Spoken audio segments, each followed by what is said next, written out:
Gentlemen. My name is Keen Decker, and I'm here to invite you to an evening not like most others. An evening where 4 streamers are pitted up against one another in hopes for fame and fortune. Will one streamer rise to the top and unlock fortunes like no other? Or will they all fall victim to the horrors of Marth's Dungeon?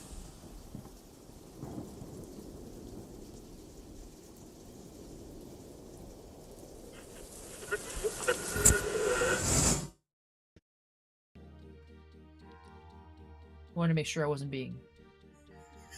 Oh, hey, ladies and gentlemen, what it be, what it do? How's it going? Welcome back to Marth's Dungeon. Oh boy, episode 41. We last left off with quite a few things happening. Mr. Lookdown himself had a very sad moment to himself. Everybody else, you know.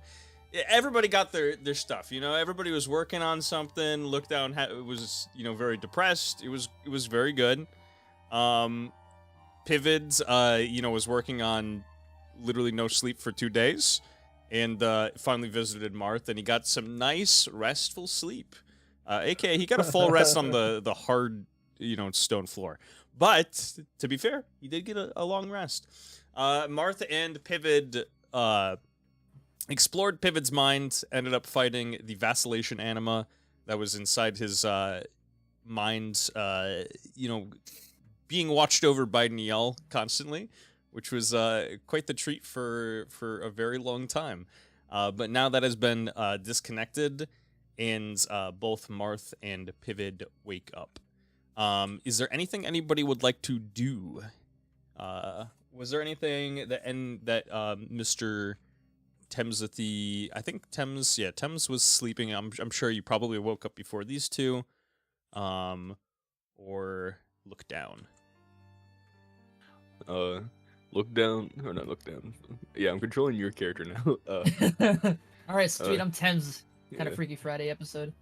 Thames is gonna take like the largest like bag or sack he can, and he's going straight back into Bavaria. All right. In this next holiday Christmas episode, the Grinch goes to Bavaria. So, you doing that right now? Once you wake up here? Yep. So that way, it's he's not impeding any future plans. All right. Let me actually grab your token. We can do this now. Maps. Oh, well, it's gonna take a hot second for Bavaria to load, but don't you even worry. Don't change that dial. Don't you go nowhere, because I'll know. Please don't leave. In the meantime, you want to talk about anything? You know, while this map loads, you talk about, you know. Let's maybe not resume that previous conversation. I don't know. You seem uncomfortable, so. I'm always comfortable. Didn't sound like it. Massively comfortable. So comfortable you can't even tell. I feel like you're just trying to say come now. Purple. Nailed it. Let's see how many assets are in this map. Do you wanna show chat the new emotes? Oh, I was gonna say, yeah. In the meantime, we have gotten our emotes for our members. We just got them tonight, so it's perfect. So we got them on the Friday for Marth's Dungeon. I think it's appropriate that our first stream with our partnership would be for MD. Let me show you what our emotes are here. As soon as I can open up my live stream, I gotta go through like 100 loopholes just to do that. But don't you worry. Loopholes? Oh, like literal loopholes. Got it. Let's go, Marth! I was like, wait, what the heck? What is that? I heard like something happen in the background. I was like, I don't even know what's going on. I forgot that was my my alert for it. It's been so long. It was really like maybe 2.5, 3 years since I heard that last. What? Welcome to the Maxwell Enjoyers. Woo! Yeah, baby! The Maxwell Enjoyers tier. Holy shit, this map is still loading. But, let's see. Alright, make me another character now. Okay. Spring has come to the long, cold winter of my life. Welcome to the Belor's Chosen, baby.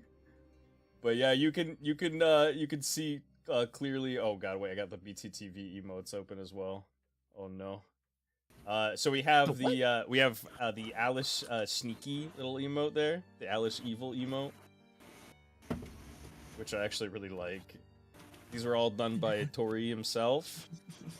You know, when something very tragic and sad happens, obviously you gotta get hit him with the not like this emote.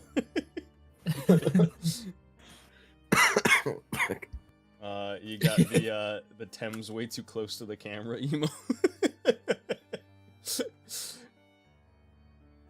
And you also, last but not least, I actually really like this one. If you realize that someone is about to say some ratchet shit, you just post the look down No. Chat, I have the perfect use for this. Every single time Keen Decker ever utters the phrase "look down," whether he's talking to look down or he just says it in general, please spam it. Thank you.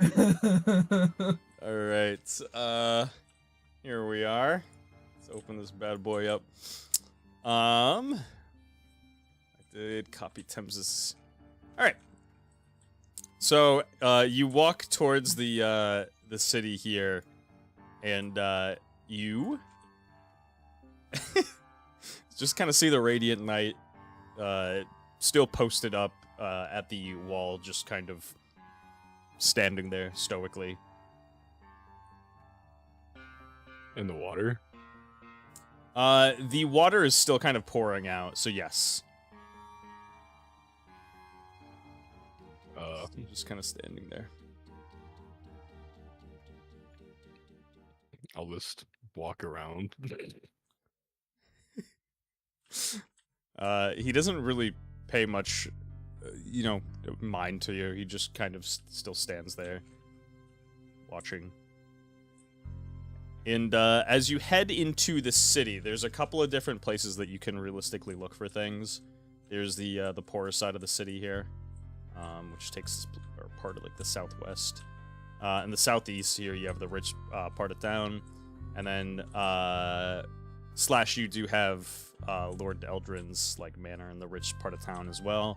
And then last but not least, you have the entire north part of the city. I haven't seen pretty much any of this before, so I'm gonna head straight to the biggest house I find, which is probably Lord Eldrin's manor. All right. You head over to... Or I should say, I haven't seen anything beyond the square before. True.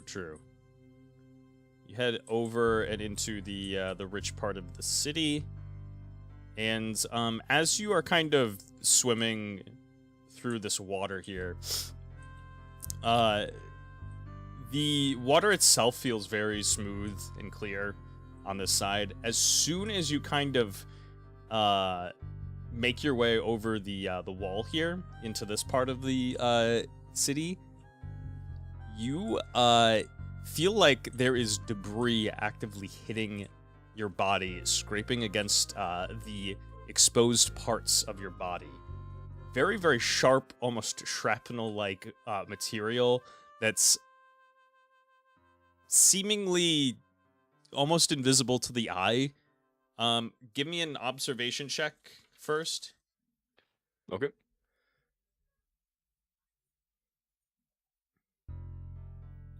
That is a big old 13.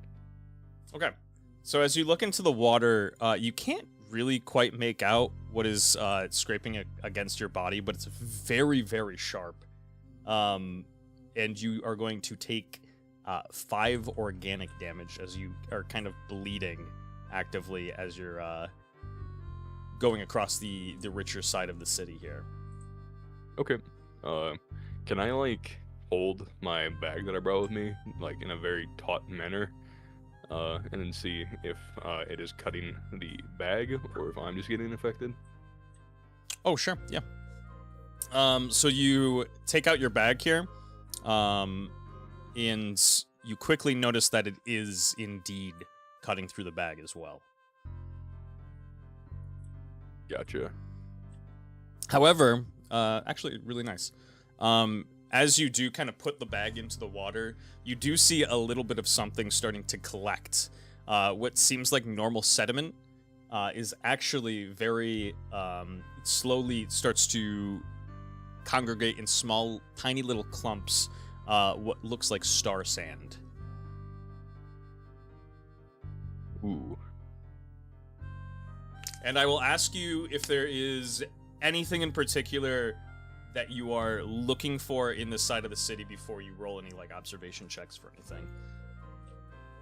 I probably noticed a street of gold pretty quick. Yep. I'm not really looking for anything in particular other than just like materials that'll be useful, valuables that we can sell. Basically, I'm a home burglar right now, but I'm for an entire city.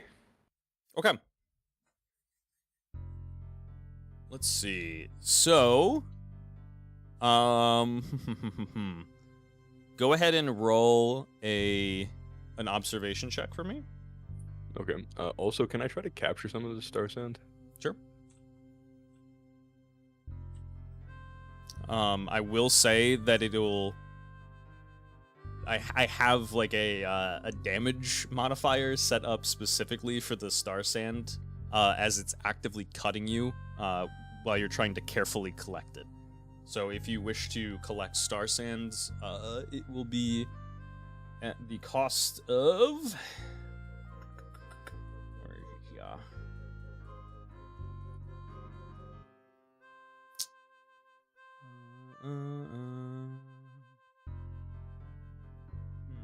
Oh, 20 organic damage per small bunch of star sand, like a little ounce of it. Do I know like any properties of star sand? Like, is it magnetic or? Star sand is not magnetic. No, it's I mean, normally a lot easier to collect. However, because it is like actively going through the water, it's very, very. Yeah, it's hard to collect. I guess there's no other way to put it. If I remember correctly, doesn't it get like a lot sharper if it's cold? Correct. Yep. Okay. In really, really harsh, cold environments, star sand becomes very sharp. Fortunately, because this water is, not super, super cold, the star sand right now is just only a little sharp. Okay. Could I like use a little bit of, or like just use a use of my viscous burn around me while I'm collecting star sands to make the water around me like hot? Sure. Okay. Sure. I will do so, assuming that it makes star sand hurt less.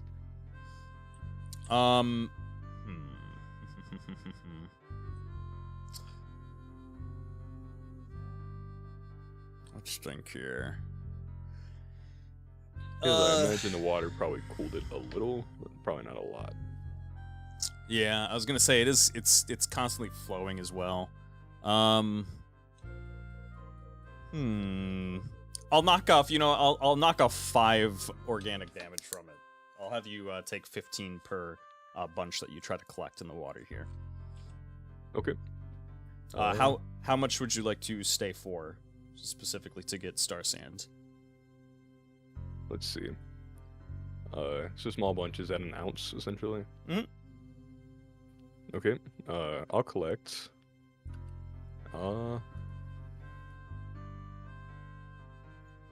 Another 3 ounces. Okay. So that will be another 3 on top of the one that you're collecting. So Yep. 4 altogether. Okay. So 60 organic damage. That's what that would Gotcha. cost you.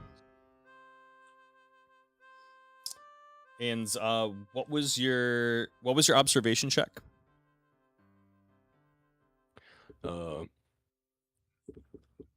Let's see. An organic damage not impeded by armor whatsoever, right? No, yeah, because it's kind of Okay, actively then- scraping you. Then I'll do 3 because 4 would be suicidal. Okay. No problem. Like literally suicidal. I have 120 hit points. Yeah, so it is one of the most tedious things that you can have to do here, as normally most everything that you can kind of deal with at this point you can either magically build around, deconstruct. There's a lot of things that you can just usually do, but whatever reason this star sand, you just have to because it cuts through your bag, you kind of have to hold out your hands in particular to catch a decent amount of it and kind of clump it and put it in the bag. So it cuts you up pretty badly. And you collected 3 bunches, 3 ounces. Yep, and I am getting as far away from the star sand as possible now. Okay. I will say, okay, so if you wish to get away from the star sands, you do notice that, yeah, in the rich part of town here, it is kind of riddled with this star sand sediment. If I get really, really low to the ground, is it still going through? Yeah, I would say maybe a little bit less. It is a bit more up at the surface, but it's still present in these waters in particular. Gotcha. It's kind of, yeah, since it's kicking up from under.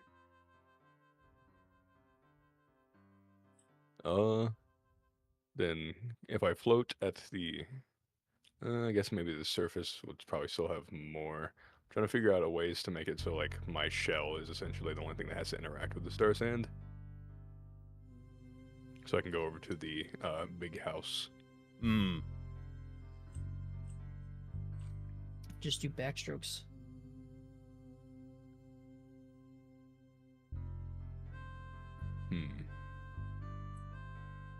Could I say I was mean, collecting theoretic- those while I was getting near the manor? What was that, Oh, sorry? wait. Could I say that I was collecting the star sand while I was going near the manor? Because if I swim more in the star sand, I will probably die. Oh, let's see.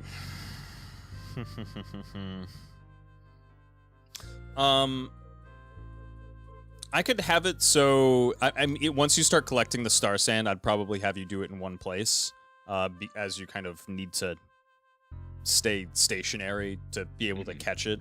But I would say, yeah, you can like in between, catching some star sand. I will definitely allow you to make it towards the house here. Okay. It also seems like once you reach this side in particular, that the sediment is just less and less.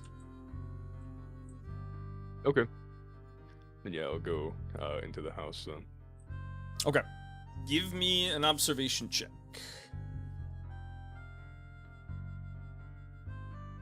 That is an 8.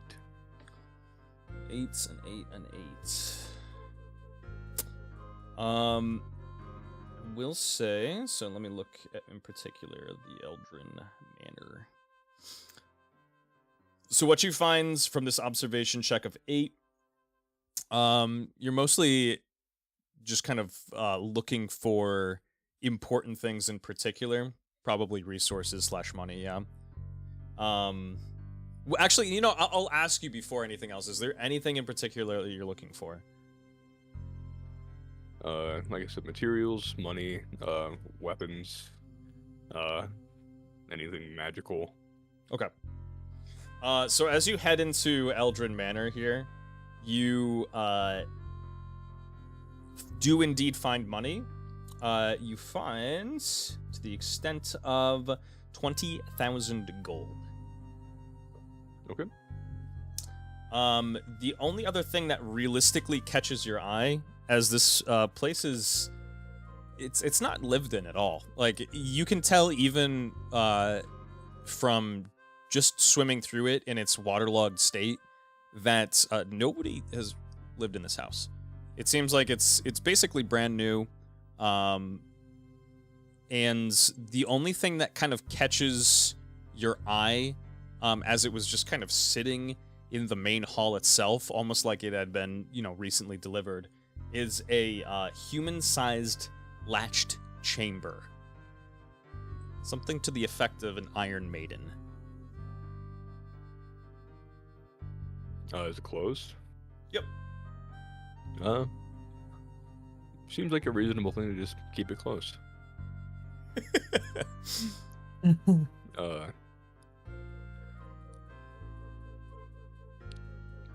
Yeah, I think I'll just leave it alone.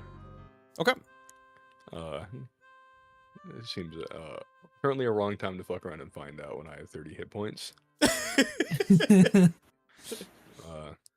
What are those steps made out of? These steps are stone. Okay.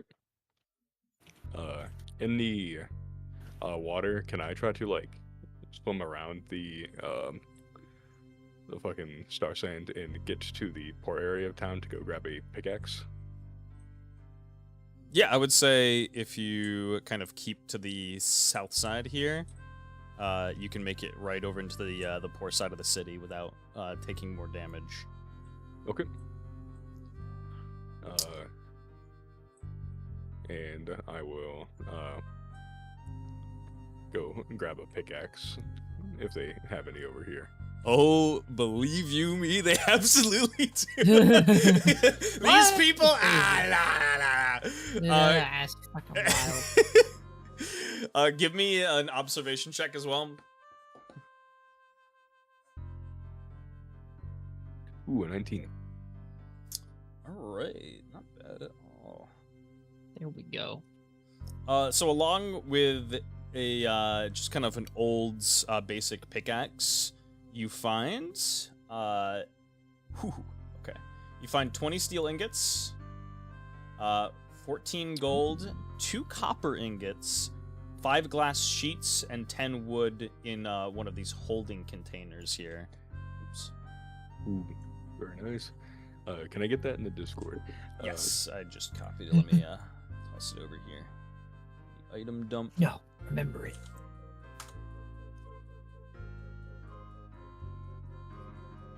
Along with a basic pickaxe. Do I find any healing items in here whatsoever? Because this next plan's probably gonna require a little bit of healing. Let's see. Always a good sign. I believe you have one of the U10 potions of healing if you really need it. I'd rather not use it here, because what I'm doing is entirely greed. Yeah, very much. I'm just letting you know. Unfortunately, you do not find any healing here. Okay. I have extra. No. What's up, Joe? No. Mechanical question here. Yep. So it deals organic damage, but it's from me being cut. Would Will of the Last Turliad stop that for a little bit? Read me the wording for it. Okay, 1 sec. For 3 rounds, Thames becomes unbreakable, making him immune to all psychological, and gains immunity to all physical attacks for each successful attack, so on and so forth.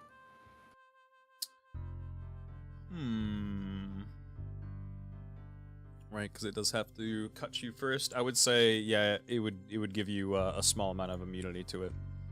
Okay. Then I'm taking this pickaxe. I'm going to the furthest edge of the Golden Road on the south side, so that way it's very very little star sand. I'm going around. Yep.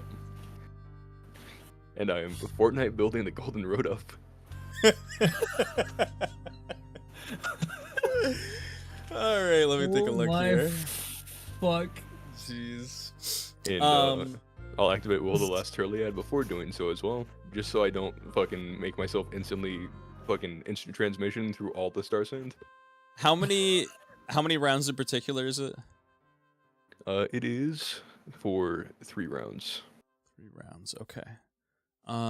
Which in the blink of an eye. Let's think here. I would say within eyesight. Let me grab a measurement tool quick. Thames has the best sight of all of us, so I'm sure it's gonna be a lot.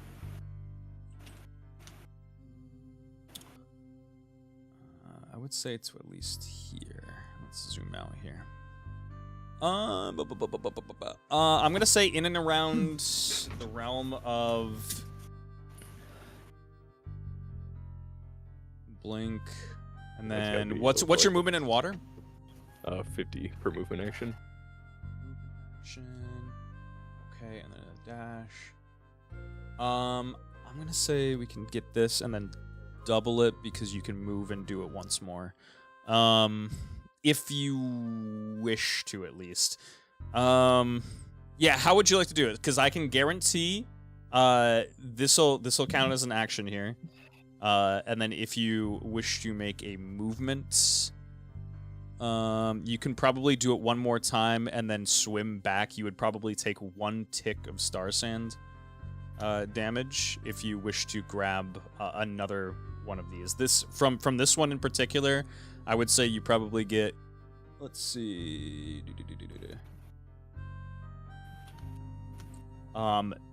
This is probably about 25 gold ingots. Okay. I can't survive another tick, so I don't think I can do another action. Okay. So we'll add 25 gold ingots. All right. And I'm assuming you make your way back out here. Yep. And I'll go through and I'm gonna grab everything that those mages that were holding the fog back. I'm gonna go take their belongings. Hit them with the loot. Make your way up here. If Thames doesn't Bavelli well, and let's face it, nobody wants to deal with Bavelli. He's kind of alright. Fuck that It's guy. not so bad. Josh's unrelenting hate of Bavelli. Let's see. Actually, give me 1 second. So you go to loot them. Did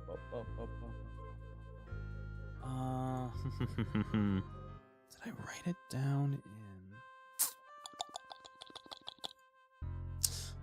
in? So you loot their bodies, and on them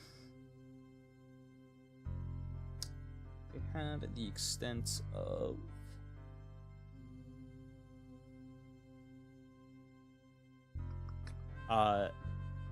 if you wish to loot them all, they have 5,000 gold among all of them in the poor side of town here. Okay. Yeah. Do they have like any magical things on them? Yeah, give me 1 second. Let me just grab my laptop here. Entertain chat! Entertain chat! So Josh, Yes. how was your day at work today? It was awful. And I can't wait for the holidays to be over. And then maybe it'll get better. Nice. How was your day at work, if you had work today? I did have work today. It was pretty mediocre, like usual. Gotcha. I drove some pallets around, you know. Put some things on, like, basically the top shelf. Yeah, that's pretty much it. I ran out of eggnog, and I'm pretty sure I'm probably gonna die tomorrow, so... You know. People love their eggnog. And,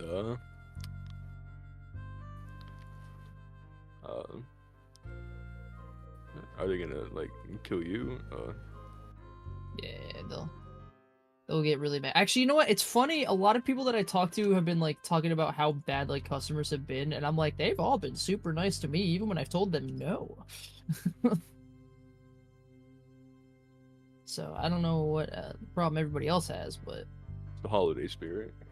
I Yeah. mean, like if it's front end workers, I totally get that. But Oh, yeah, I no, think pretty much everywhere else it's pretty chill.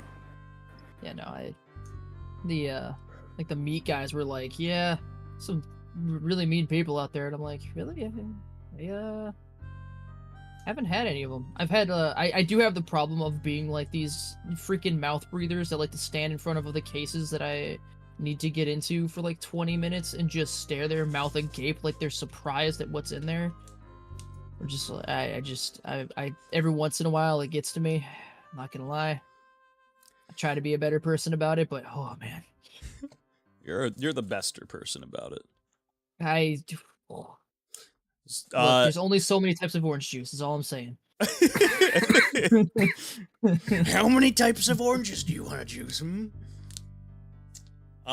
So on the normal Cliticarian units here, you find on a couple of them a tome called Halt the Wind, and on the Father in the center of town, you find a tome by the name of Halt the End Times. Your pivot will like these. Yeah, I was like, I know I have it somewhere, and I'm pretty sure it's my laptop. So. Yeah. But these are, it'll be really, really nice if Pivot can get something. So. Can I find like any Mecha Light soldiers and just take their armor and weapons? I bet you wish. There is one over here.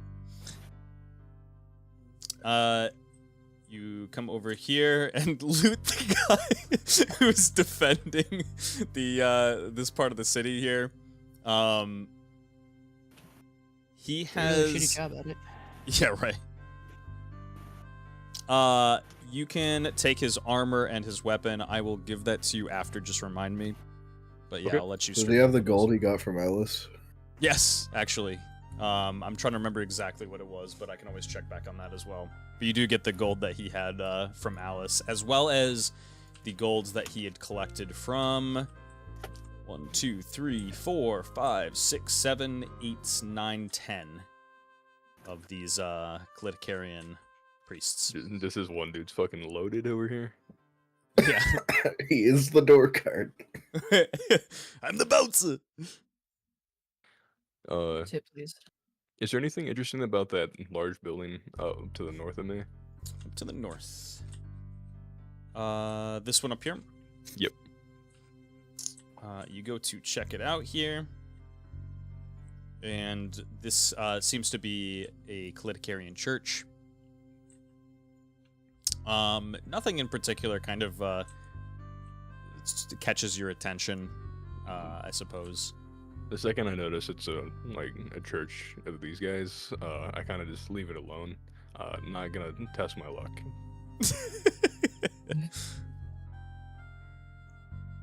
And would you like to explore anything else while you're here? I'll look at the stage, I guess. Stage. You you head over to the stage and give me an observation.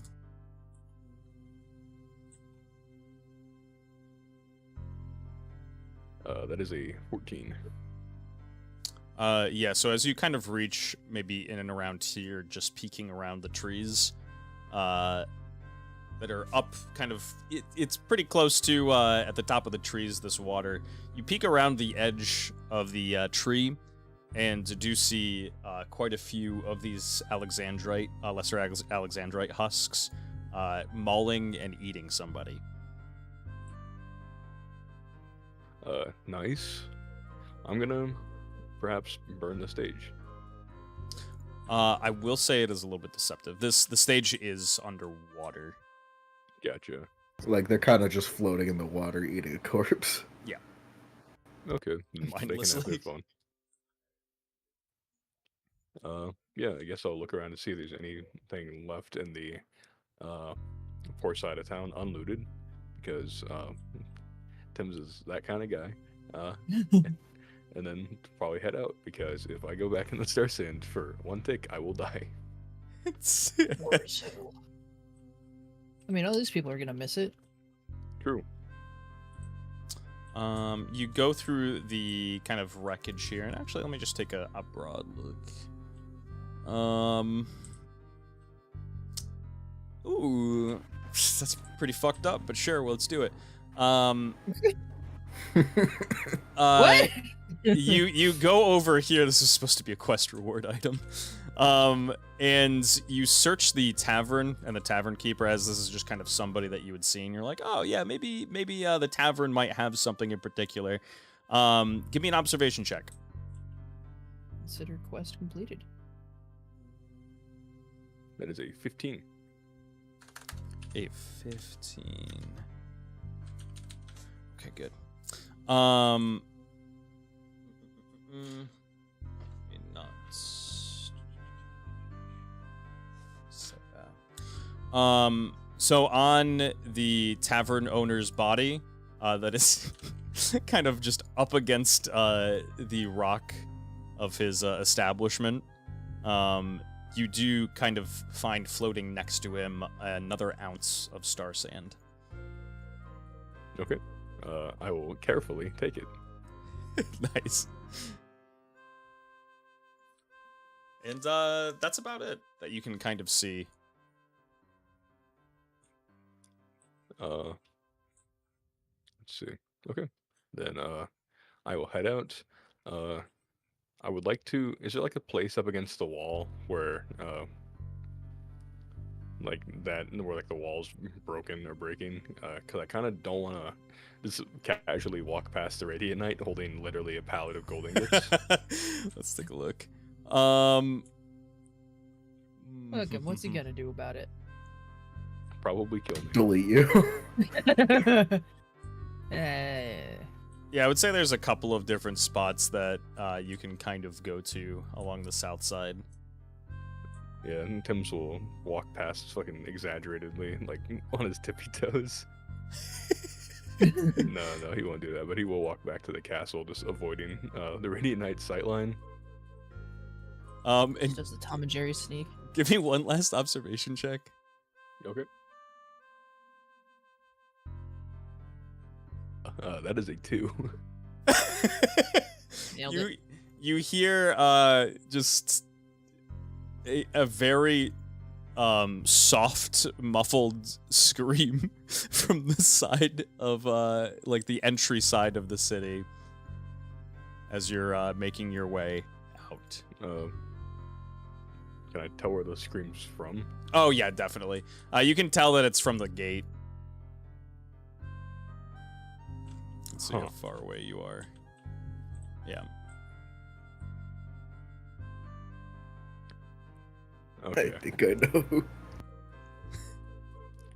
know. Then yeah, Tim's just gonna keep going. Not his problem. All right, and you make your way back. Make your way back to the castle.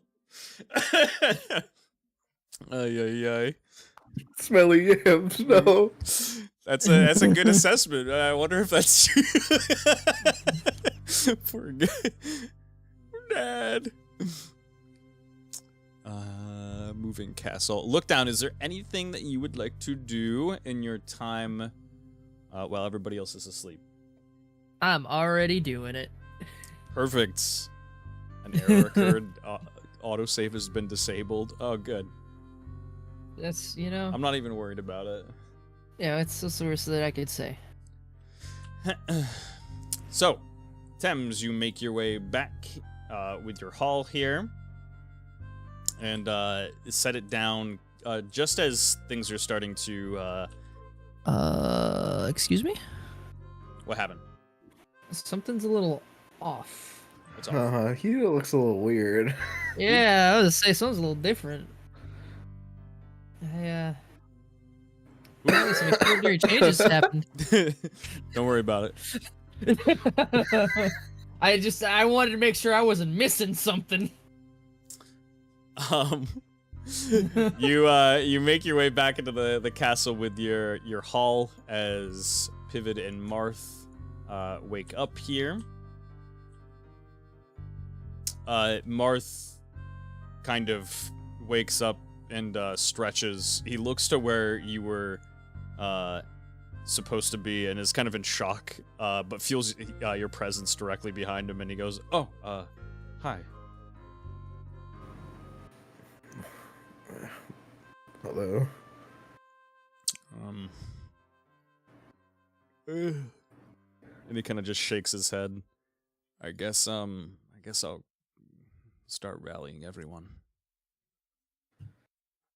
Yeah, we got a lot to discuss. We'll meet in the war room. I'll see you there. Hey. Martha makes his way down to start collecting people.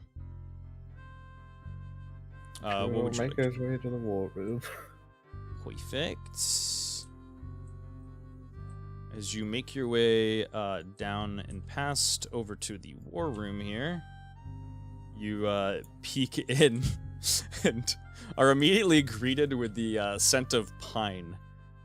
You look off to your left, and there is a pine tree that is decorated with a bunch of presents wrapped under it. What the hell?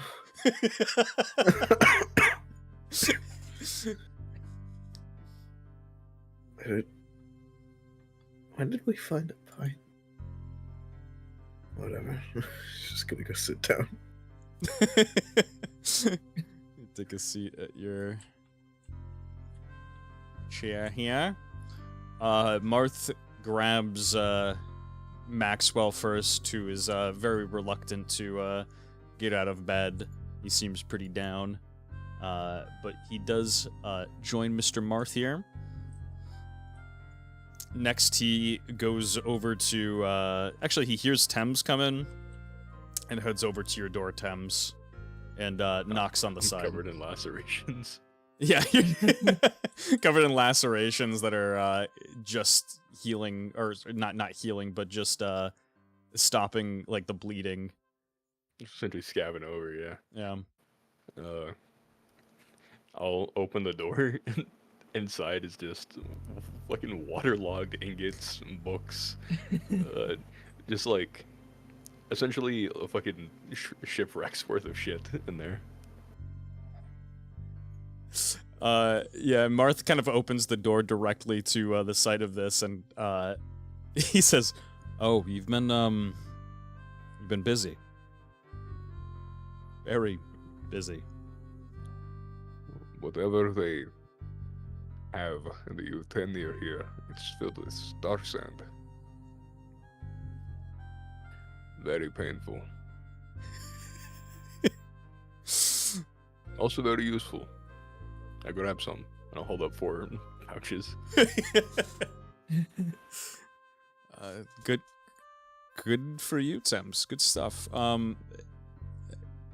Anyways, you feeling up to a talk? We're all meeting in the war room. We're gonna discuss one last time before Pivot leaves. Certainly. How do you dry a book that's covered in water? Well, he just kind of like looks around the corner and he sees your forge and he says, "I guess you have fire. Maybe you can just dry it." That's how you burn the book, not dry it out. Oh, I mean, I'm sure you have some kind of like rag. That's not how books work. And just kind of. You know what? Never mind. I'll go. It out. I don't know. Okay. Man, good to know that our fearless leader cares. Fearless leader's like, let's do a brick burning. Yee! Yee, brother. Who wants to learn? Actually, Marth, he kind of makes his way to right about here, and he says, "I'm gonna go grab the rest of everybody downstairs. Would you mind grabbing Look Down?" Yeah, I guess. Sure. I gotta get my jacket back somehow.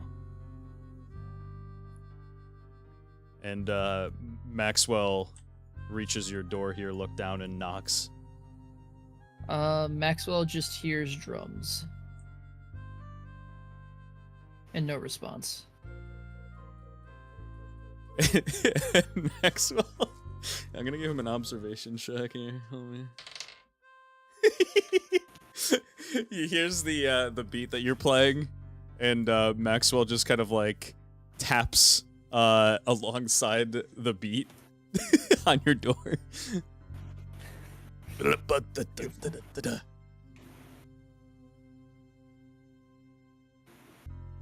But there is no response still. And Maxwell goes to open your door. It's not. Is it locked? Nope. He opens your door. Go ahead and describe the scene of what he sees when he does. So when he opens the door, he gets to see everybody's lovely names on the wall. And does he look to see what's on the floor in the center of the room? Yes, I would say so. In the center of the room, etched in a frantic way, seems like they were very angry when they wrote it, it says, Radiant Night. And weirdly enough, when he opens the door, the drum beat stops playing. Lookdown isn't even playing the drums. He's just rocking back and forth underneath Alice's name, saying, Another life indeed comes to end. Another life indeed comes to end. Another life indeed comes to end. And then he stops after a couple seconds after he comes in and just goes, Oh. Hello.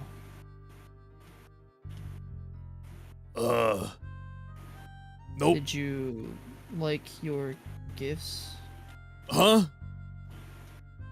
Your door. I left you presents. Maxwell kind of like freezes in the doorway as he was like just about to leave. You know, I didn't get to take a look. Look down. He like I look down. kind of closes the door, but not entirely. He leaves it slightly ajar. You've never really had a room to yourself, have you? This is my first. And he just kind of looks around his room. I like having my own place. Right. Well,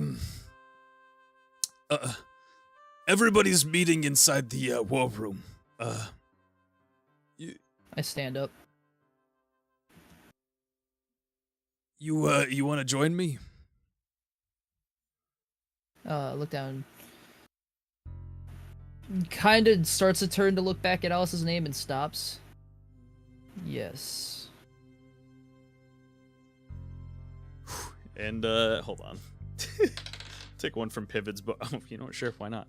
We'll hit the nat 20. We'll hit the nat 20 gritty with Mr. Maxwell and his will save to steal himself. He takes a deep breath in, and just kind of walks over to you. Look down seems perfectly fine, by the way. Like there is no like, he doesn't look sad, he doesn't look angry or anything like that. He looks perfectly normal.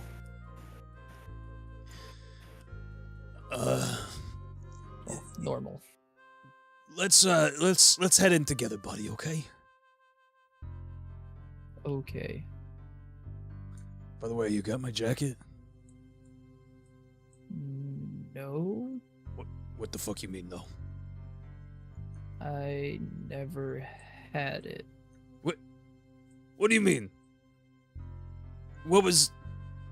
I wrapped, okay, I'm gonna lightly, present a situation. Okay, I think I've been reading about this. The recently deceased member of our party. And Marth is not here by now. The recently deceased member of our party, I wrapped a certain somebody's head in it. What does deceased mean? Jeez, okay, dead. Also, I stopped him from doing that. Oh, you did? Yeah, because remember when he went to go grab the head, I stopped him. Okay, so I didn't you. want to, and then I held it completely showing the entire time. I see. Okay. Yeah. But I like the idea that he lost his jacket thinking that's what happened. You're telling me that you don't have my jacket? No. Shit. Yeah, go to the war room. I'll be right back. Okay. And Maxwell runs faster than you've ever seen him. It's dialect. I hope he likes his signs. And finds his jacket. And then I walk to the war room. You walk to the war room, same sight as Pivot sees as he enters here. Similar scent of pine with presence down below a tree, and you see Pivot very just tiredly sitting in a chair at the end here. Hello. I look down. I look down. Where did this come from? The tree? Yeah. I don't know. It was just kind of there when I entered. I sit down in my chair. My chair made especially for me. It even has your name on it. Exactly. And I can read it. Whoa. Thanks, Pivot. You're welcome. Mr. Temsathy, would you like to head to the worm? Is there anything you'd like in the meantime? I'll like squeeze out the books. That way there's not like literally running water or excess water in them. And I'll bring them with me, but I'll leave everything else I got in the forge for now. Okay.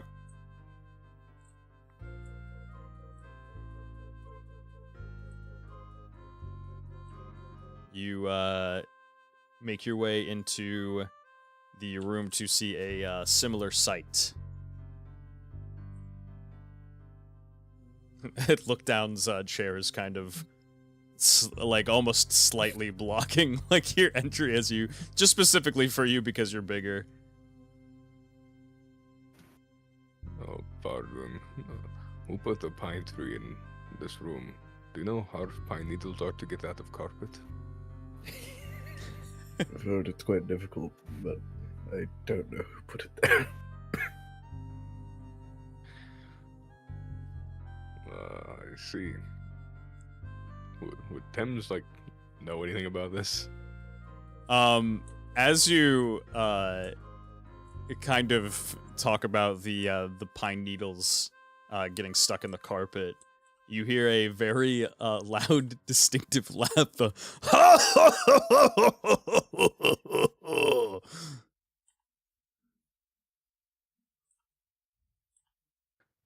You put the pine tree there for them? Hey, it is an age-old tradition. Hey, if you do not remember Thames, it is your birthday today. Happy birthday. It is. Yes.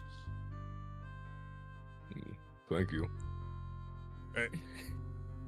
Hey, don't thank me. Yeah, only a small part of it was me. Hey, Saint Nicholas also pitched in. He made more than one usual trip around Nickelmentia this year. I would say that this would be a welcoming sign of things to come, but I'm afraid it only spells a bad omen. We recently had our meeting about Soliet, about Niall.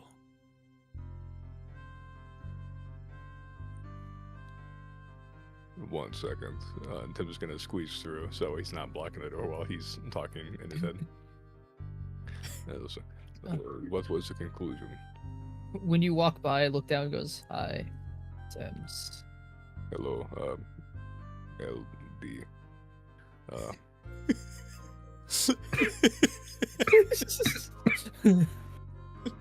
But anyways, Farfo, then what was the conclusion? Thames, are you okay?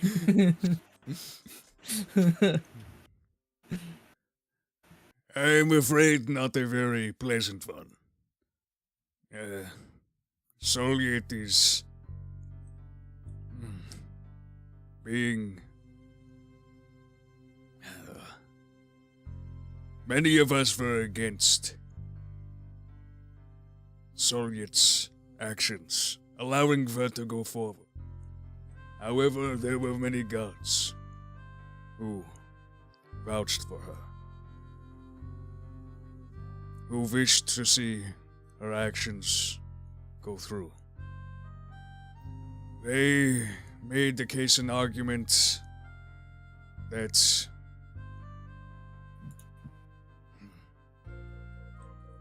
my actions with you, that my favoritism was a bad thing. They have said that the trial of man against Niall is not finished yet. And this includes Soliet. As long as she remains Nickel, she is outside of our jurisdiction.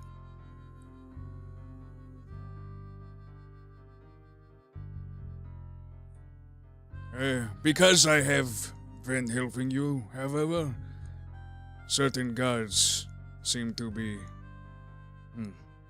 helping others. Saint Nickel, for example. A small token of his affection. I would say that, yes, this is a good thing. However, the gods' involvement in mortal matters may be more prevalent now.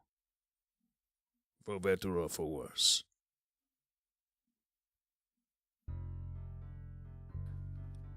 I see. Well, I would say one thing at a time, but that's not quite an option, so as few things as possible at a time, I suppose. In the meantime, enjoy what you have. There's a little something for everyone. It's just like it is, in Nickel tradition. The older you get, the less the birthdays are about you, and more so about everyone else. So, everyone gets to enjoy it. I guess you too. I put something under the tree for you. Thank you. Pivot. Here. And I'll, like, reach across the, like, part of the table, Alice's table thing there, and hand him two of the still mainly waterlogged books.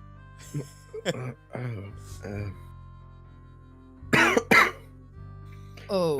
Pivot's gonna take them. Are they even fucking legible? Yeah, give him a look over. No observation. Yep. That is a dirty 20.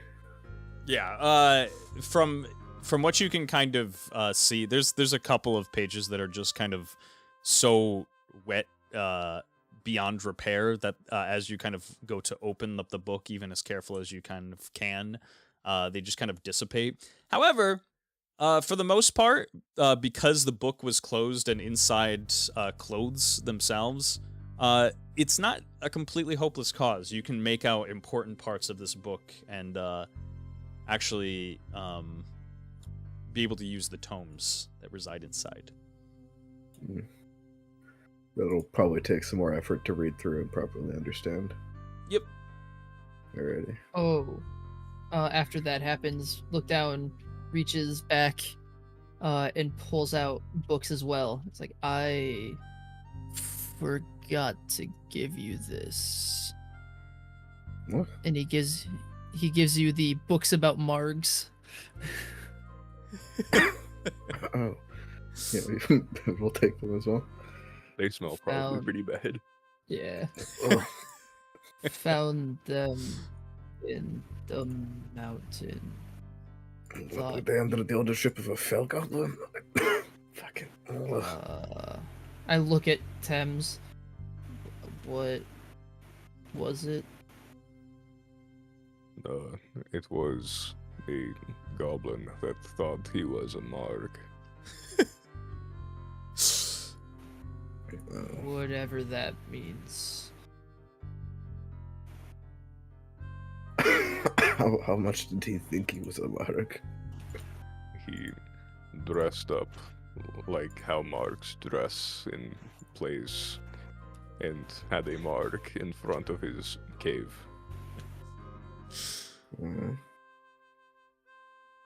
Wonderful. This will be an idea. I'll look through the gifts and I'll try to hand pivot and look down. There's first. You look through the gifts. Also- There is. Oh, go ahead. Look down's eyes just kind of go wide as he remembers the fight with the Marg with the Marg and the bugs, and then he shakes his head and he's fine again. You hand the gifts off, and coming barreling through the door is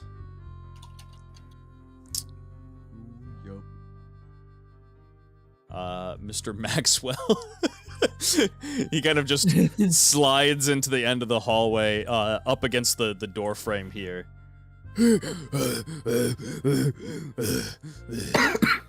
Heads, Max? Where's the fire? Very funny. Ha ha ha. And he just kind of you can see that his raincoat is sopping wet. He's just kind of dripping as he's walking into the room, and he sits Not on the carpet. Get back out. Get back out.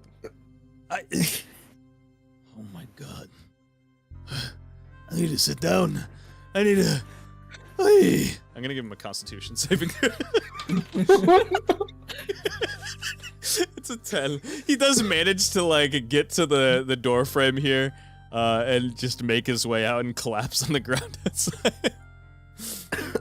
Oh dear. Pivot's gonna have to get up and go check on him. I'll put his gift on his table for whenever he comes back and is not dripping on the floor. Vivid, you go out to check on him here, and he has you can tell that there's a couple of blood stains still kind of on his jacket, but it seems that he tried to wash it off quickly and run to the war room. You gonna be alright there, Maxwell? My God. Oh boy. Yeah, I'll be good. I'm great. Hey, do you got... I'm so hungry. You got any cabbage on you? Not on me, no. I can go fetch you one from the dining hall. Oh, I'll be a doll, thanks. Oh my God. Yeah. Carry those cabbages. It's gonna go get a cabbage. So that thing's at 2 o'clock in the morning, 4 a.m. Marth, as you kind of make your way back up with the cabbage, meets you in the hallway. with the rest of the gang here. What are the other gifts for? The rest of Mars. there is one for Marth, Max, and everybody in the party currently. Oh. Okay. I gotta say it like that. Currently. Yeah. What, somebody else doesn't get a gift? Yeah, gems. I will fucking based. murder. I'll put Marth's gift on his desk as well. All right, perfect. Oh, just excuse me, I got a cabbage for Maxwell. Yeah. You kind of give Marth a surprise as he's heading down. He sees you with a cabbage, and Maxwell just almost dry heaving on the floor. Just I gotta skip past you real quick. Yep. Yeah. Go ahead. Medical emergency, of course. Yep. Everything's an emergency with that guy. Here's your cabbage, Maxwell. Oh, thank you. Oh man, let me just. He takes in a deep breath and like tries to make sure his breathing slows down a little bit. It's consuming it at a terrifying rate. Everybody makes their way past you into the war room here. Truly, you are an uncommon monster. Didn't show up in the Monsterpedia. Hey, no, the monster was my father. I'm just a regular guy. For sure was Alice's father. I But, don't yeah. think a regular guy would put away 13 cabbages a day. I'm just a big guy.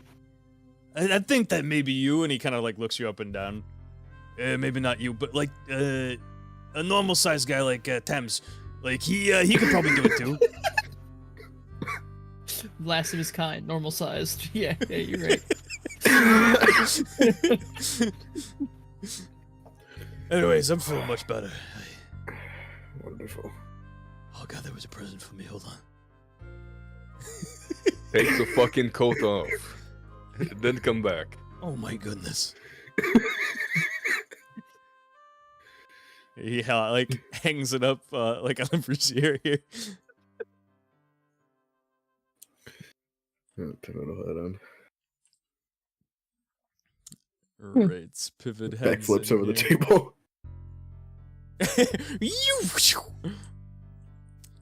And Marth sees that there's gifts, stay at everybody's station here.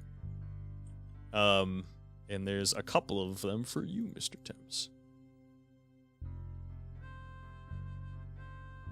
What a birthday boy.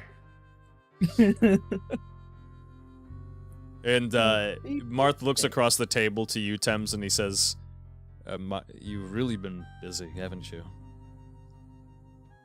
This was a gift from Forfo and Saint Nickel. Oh, interesting. What's the occasion? Apparently today is my birthday. Ah, splendid. It's your birthday? What's a birthday? The day you were birthed. What's birth? Let's No, not not get having into that conversation. Well, perfect. No. Just No. kidding. He's still more shell shocked. Kind of just standing in the corner here.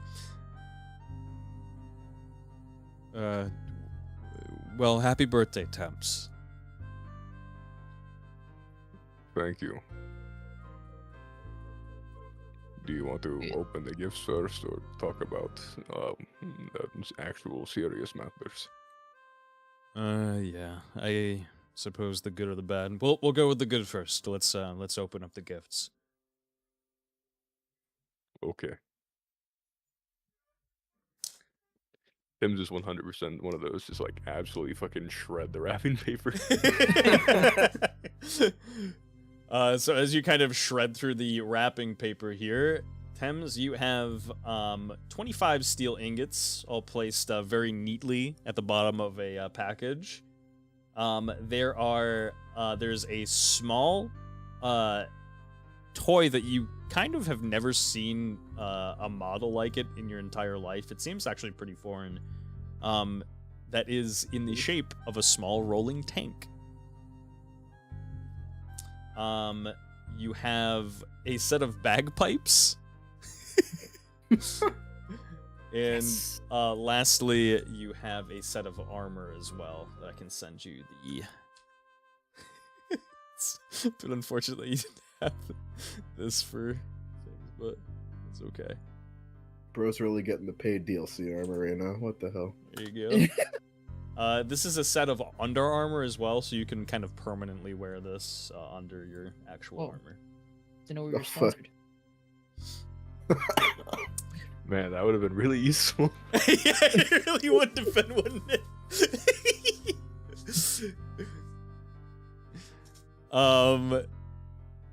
Who would like to open up their present next?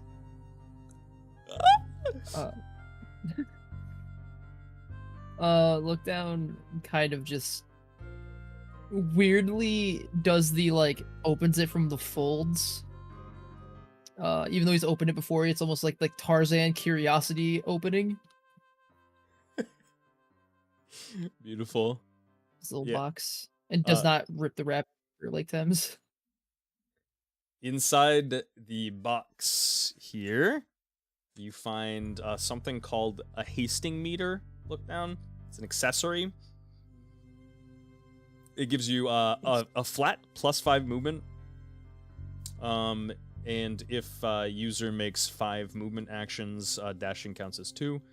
Then you can make a dashing action as a movement action for free. Oh my! Can you send that to me? Yep. I'll put all these in the That item dump. sounds amazing. Oh, okay. Fucked up the wording, but It's 5 movement. Let's go! I move 40 feet a turn. I'm fast as fuck, boy. Maxwell Yet opens. he's still not far enough to get away from magic. Not far enough to run away from your problems, huh? Nope, they're in my head. Maxwell really excitedly opens up his gift, and as he looks inside it, his smile quickly kind of turns into a frown, and he looks over at the Thames and he says, "What's the deal, man?" I didn't make the gifts. Oh yeah, I totally believe you. Nobody other than you would get me something like this. What did you get?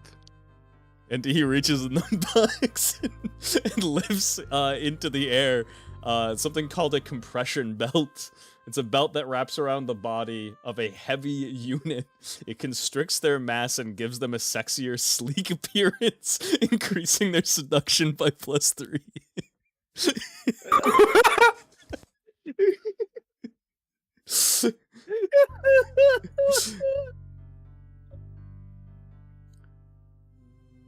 Beautiful.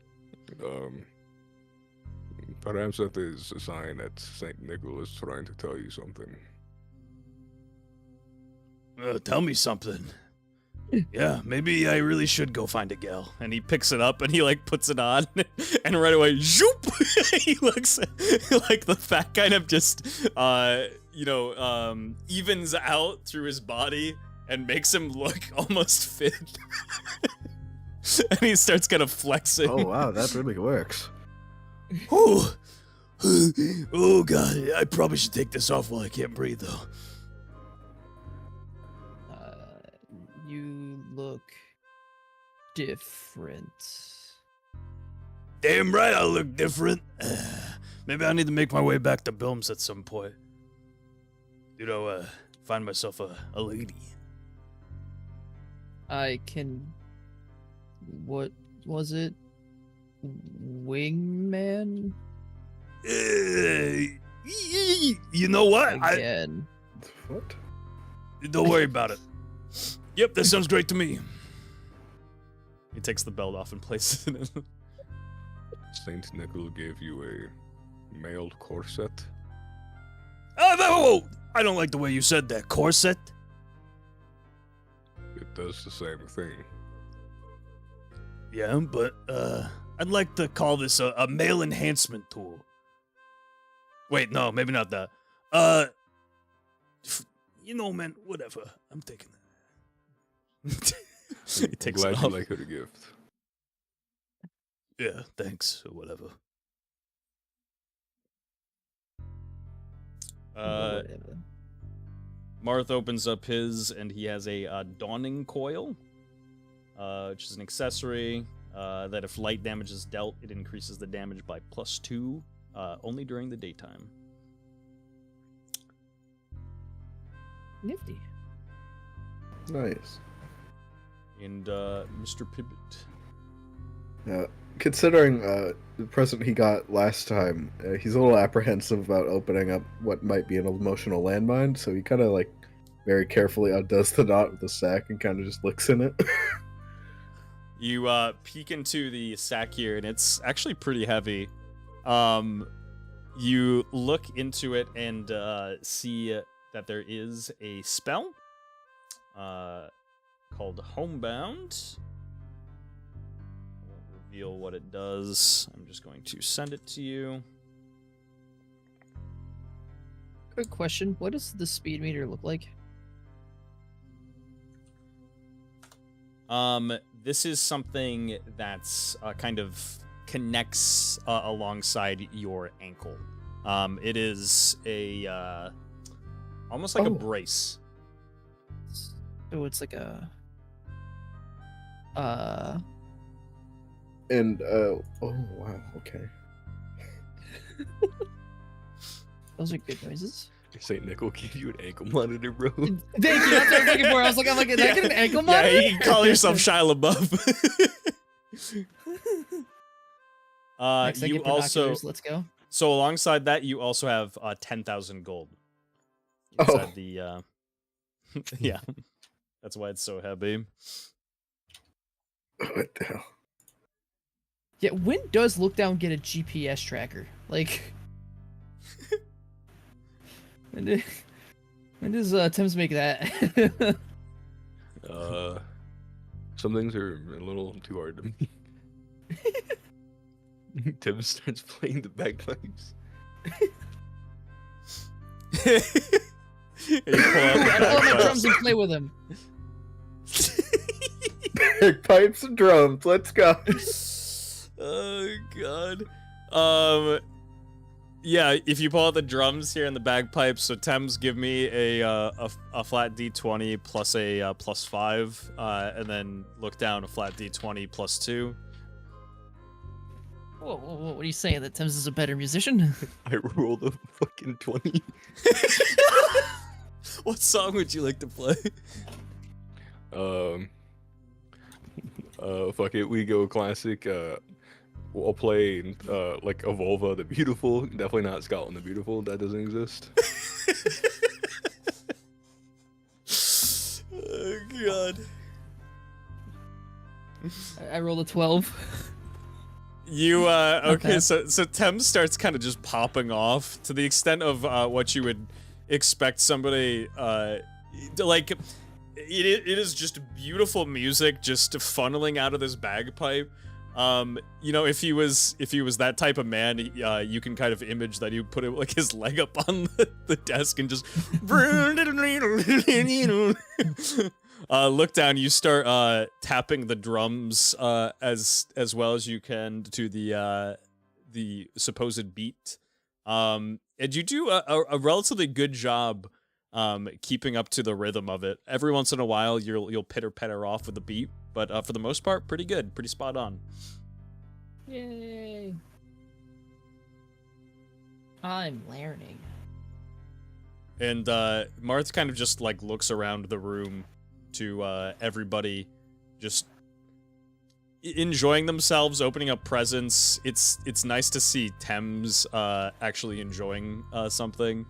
And he kind of just gets a warm feeling and a smile.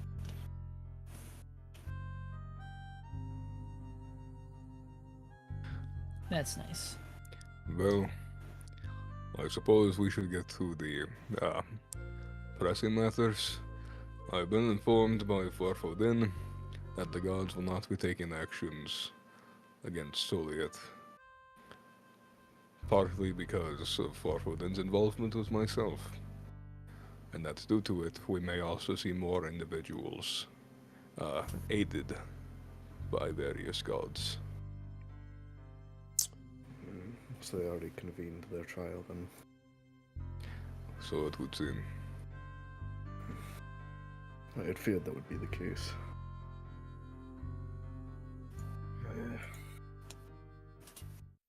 And as to how I would know that would be happening, you will all recall that the Radiant Knight took me away at the border, yes? Yeah. Yes. That was, in fact, not the Radiant Knight whatsoever. It was an illusion cast by Soliet.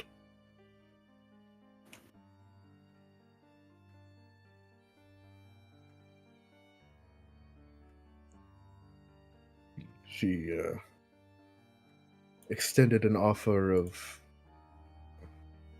partnership to me, something along those lines. I declined, but it was quite the conversation. What exactly did she say to you? That... Oh, God. When I discovered her dragon form in the basement before, she had asked that I join her as an equal. I declined her offer then, and later on during this meeting, she expressed that perhaps that was a decision done in haste, and re-extended such an offer. I believe it was rooted in the fact that our histories are rather similar. That she saw me as pretty much like her, even though she is what made me like her.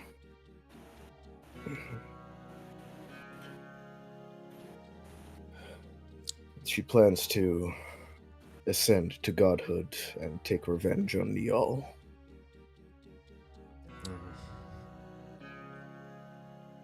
Well, oh boy. I suppose this meeting has very serious implications. If it is to be about Soliet, I'm assuming it probably means one of a couple of things, if not most of them. One of which, that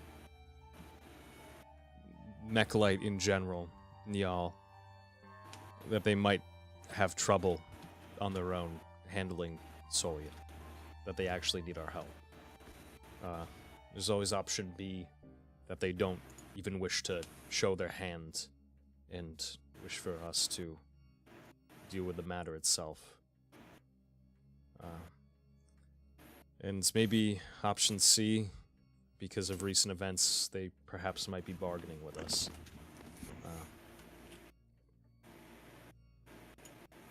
I hate to admit it, but I suppose it needs to be said.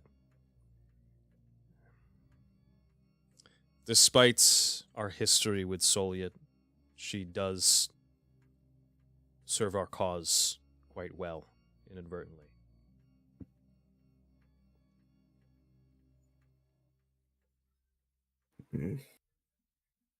Yes. During our conversation, she had stated that she had found her answer to dealing with Niall once and for all, what she had been working towards for the last 50, 60 years. I suppose to strike down a god, you must become one in turn.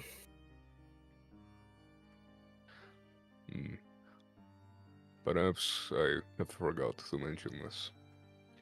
The gods see the battle of Nickel versus Niall as a trial for man and Niall alike.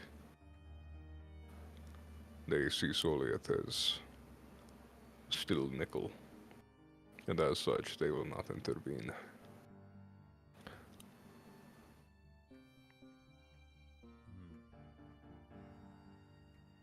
Yes, she stated that several of the gods, I believe the exact wording was, quite liked her, favored her, and wanted her to continue her actions. I could hazard a guess a few of them. Indeed.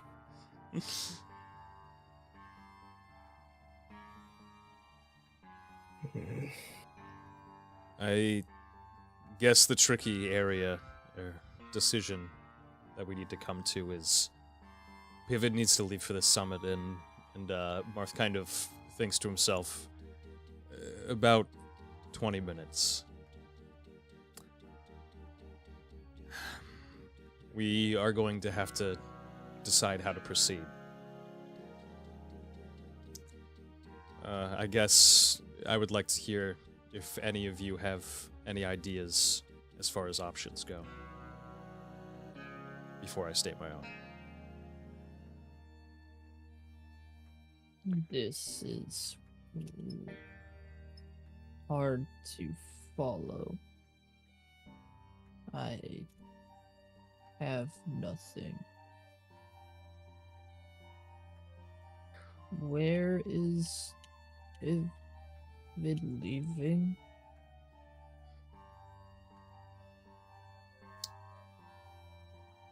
He's being taken to a meeting with what I can only assume are the elites of Mechalite, as well as Niall herself. He's doing so in my stead. Yes. I'd wager likely the ruling class of Mechalite, Niall, any members of the clergy that are particularly high. I believe this meeting will be held in Cellspring, as that's usually where such meetings are conducted. They have a council room there. I would highly recommend against traveling to such a place during that time. It's likely to be swarming with Mechalite soldiers.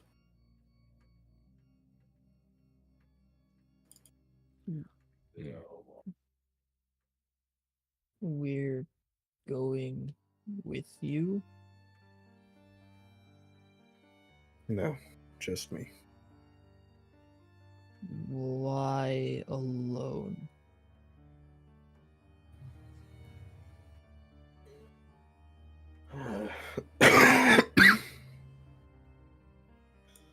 I'm going in Marth's stead, as he was specifically requested. This is a diplomatic venture. So... I don't want you to go alone.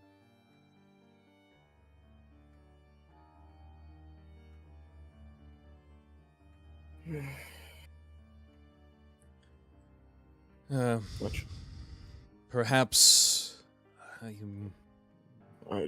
wouldn't recommend it. I would be sliding by on scant diplomatic immunity and the protection of Niall herself. Anyone else is... well... executions are likely. I would be fine.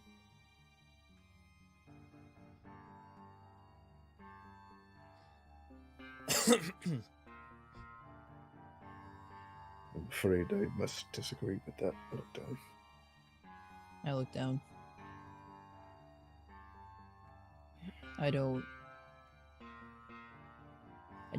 like the idea of anyone being alone again. And he just looks across the table from him.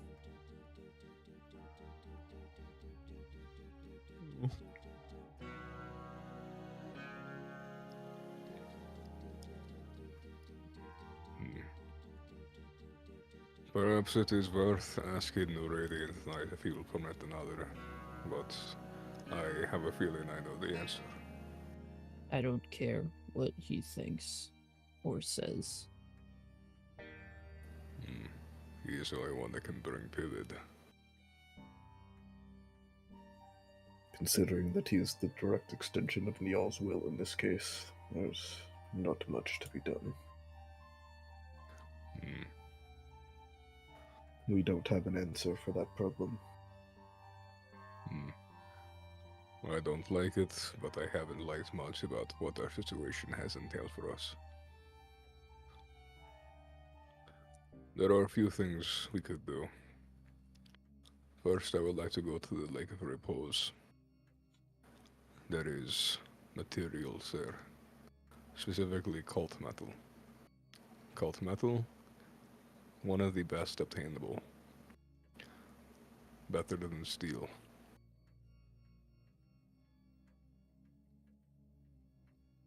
We will need better than steel.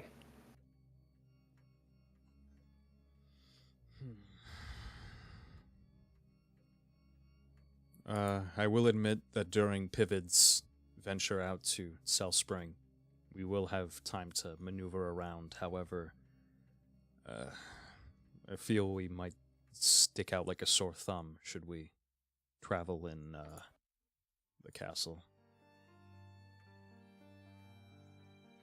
The Lake of Repose is not terribly far, but relatively secluded too.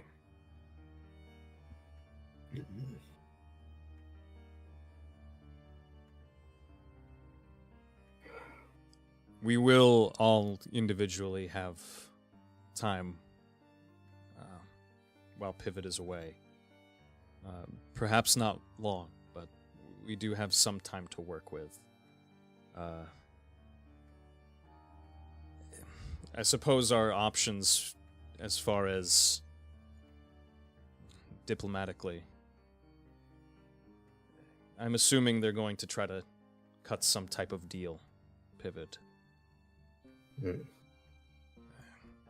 I know I perhaps might not need to state it, but any deal cut with a god can be, well, dangerous, set in stone, sealed in absolution. And he kind of looks across the table to Thames. You haven't got to tell me. We could probably agree to help Mechalite and Nial deal with Soliot. Or, and he kind of just thinks to himself, option B, you can agree to assist Mechalite, and I can travel, preferably on horseback, to the Sending Tower and have a conversation with Soliot while this is happening. We would have to avoid any sort of attention.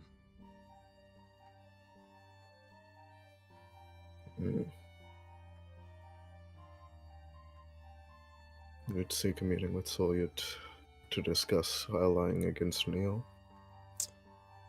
If we are to assist Mechalite in dealing with Soliot, we have to be pretty stubborn. We have to be persistent.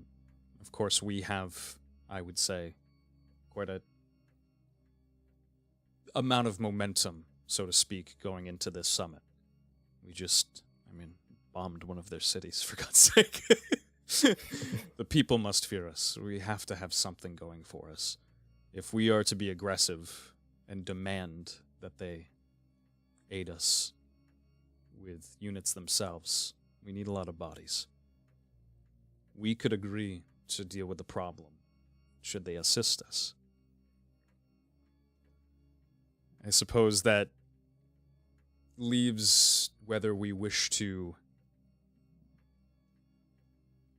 tip Soliot off about this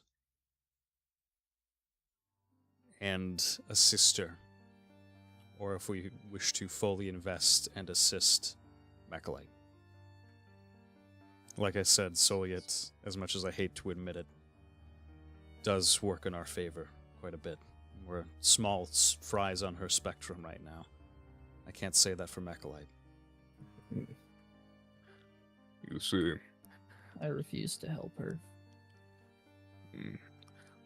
I concur with Lookdown. My god does not support Soliet, and I fear directly assisting her, I would suffer consequences. Furthermore, I lived under that witch for 150 years. I cannot, even to save a country like Patovia, help her. Then perhaps we don't have to help her. Perhaps we could... And he kind of gets a big smile on his face. Once again, bluff.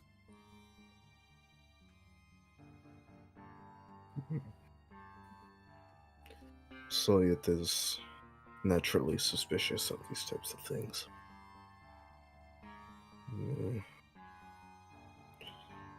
We might be able to have some wiggle room if we do so, but she will catch on quick, if not immediately. Surely. I think at all costs must stop her from ascending. I can't imagine what sort of magnificent power she would come across should she be allowed to ascend to godhood, of course. I feel like, above all else, we have to stop that from happening. However, I feel like we might be able to play both sides. If we play our cards right, at least. And should we not, we get fucked by both sides. Should we not do anything, we're still getting fucked by both sides, I suppose. You better come up with one hell of a bluff. The fact that you're trying to assist her in the first place will be extremely suspicious. Well, if we approach under the pretense that we need a solution to Niall, because that will be our long-standing foe for a long time. We have no method of slaying a god. If Soya were to ascend, she would deal with Niall for us. Such is her aim already. Mutual beneficial aims.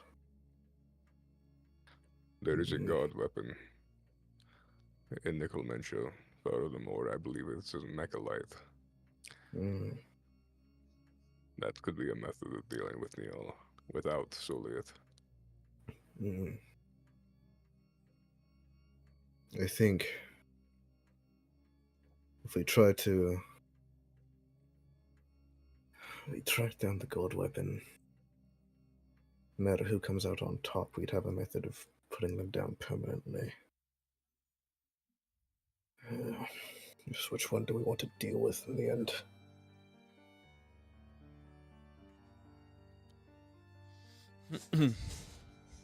And Marth kind of leans forward into the table. I suppose we could put it up to a vote.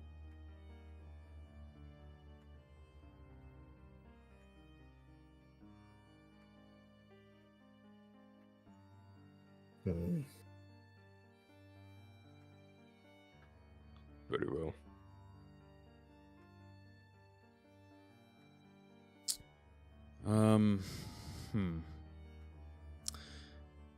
Do we wish to first vote in the matter, I suppose? Do we wish to assist Mechalite in dealing with Soliad, or are we to refuse? First matter. My vote is for assisting Mechalite. On the pretense that we are able to have Mechalite support in it as well. It has to be a joint venture. I will accept their support, or rather we support them, under the pretense that we will later be able to use that support against them. Crush them.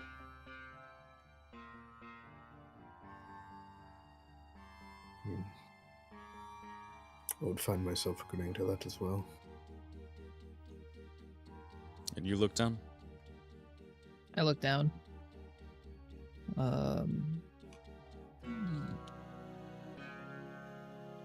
If they think so, then I'm with them. And you. Max like pounds his fist on the table. He says, "Yeah, yeah." I'm sorry. I am trying to understand best I can.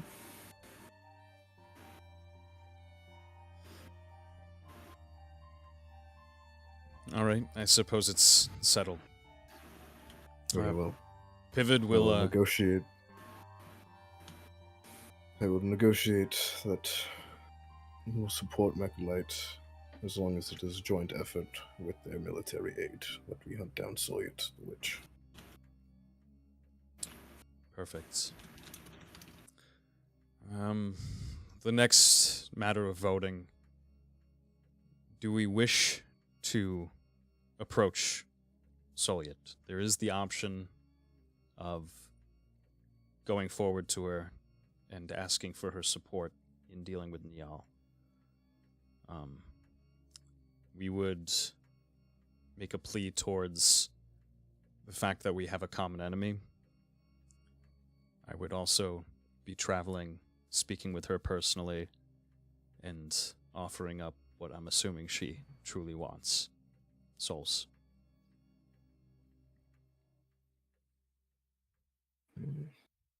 What souls would you be offering? He looks over to you. Well, the souls of the soldiers we are to assumingly get.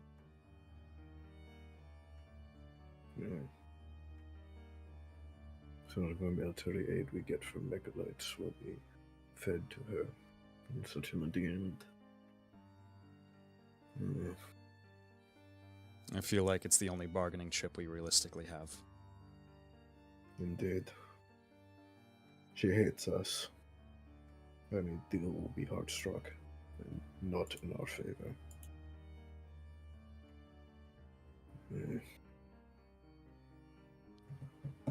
However, if this is to be a part of the plan, I feel that we have to make for certain that she doesn't assent, at the very least. It's a double-edged sword.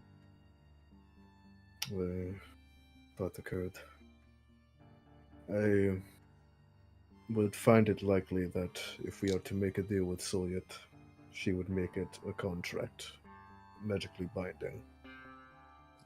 I'm sure she probably would. Not allow us to double-cross it so easily. So, whatever we promise her, it better not be what she fucking needs. At least not in its entirety.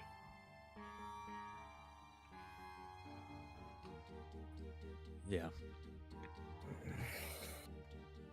For open Solyet, I would rather see the one power that could put the rest of the continent under their jackboot be Mechalite, should it come to it. No chance shall it ever be Solyet. I don't agree. That's a no from Thames. Pivot, what say you? Excuse me.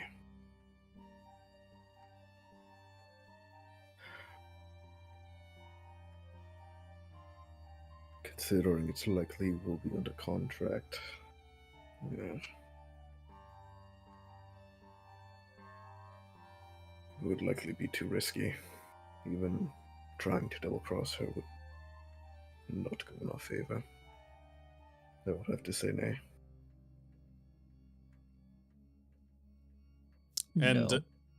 oh, okay, no from look down. Marth hears you kind of immediately say no, and he nods his head and says, "I suppose it's settled then." Pivot, you'll head to the summit. We'll attempt to gain what we discussed out of it. Mhm. In the meantime, I suppose we'll go looking for a god weapon, yeah?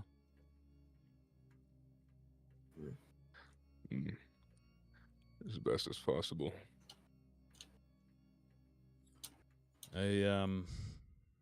We'll have to... I would think we'll have to leave somebody here. I don't mind staying and keeping an eye over the castle. If worse comes to worse, I can move it and keep ourselves mobile. If we, any surprises were to occur if we are to be raided. Which I suppose would probably leave you, Thames, and Look Down to search for this. I'll look down. It is not a bad combination. I don't like Vivid going alone.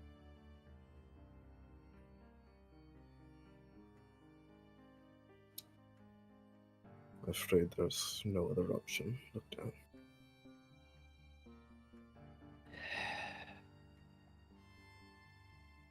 I'm already looking down, so. Looks down further. Chin goes into chest. Oh god. Why can't someone go with you? I would go with you. They will capture, kill any sort of the matter if you attempted to. They can try.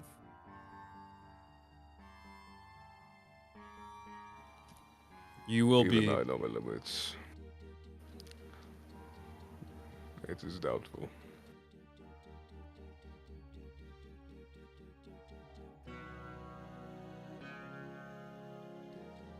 You'll be actively helping the enemy, should you go. Look down. We need your help. Here. Look down, just kind of unhappily looks over at Pivot. You come back. Pivot simply nods.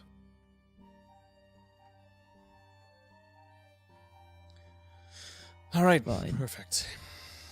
I suppose we're all in agreement, and that concludes things. We need to get Look Down out of here. Or... Get him out of here. Get him out of here! Get him out of here! Don't give me his jacket! We need to get Pivot out of here. I suppose it's about time. Would have loved to study this tome. Would have been particularly helpful. I'll bring it with me. He takes the book from inside the bag, like tucks it into his belt. Perfect. And... Pivot. Hmm. It will be for emergency measures, but it could be very useful if you need to. And I'll put an ounce of star sand on the table in front of him. Walk over there. And I'll say, if for some reason you need to desperately escape the gaze of somebody, throw it at their eyes. Oh, that is devious. Oh, I like that, yes. Oh god, I love it. It's fucked up. It's great. Oh, I don't have the time. When I return, I will make a cold rune and make that far more better.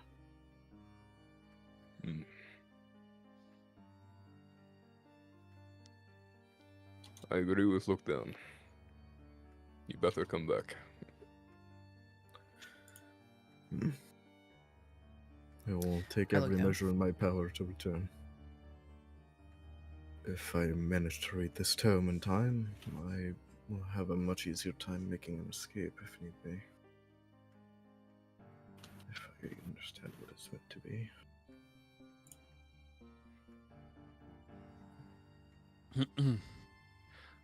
Alright.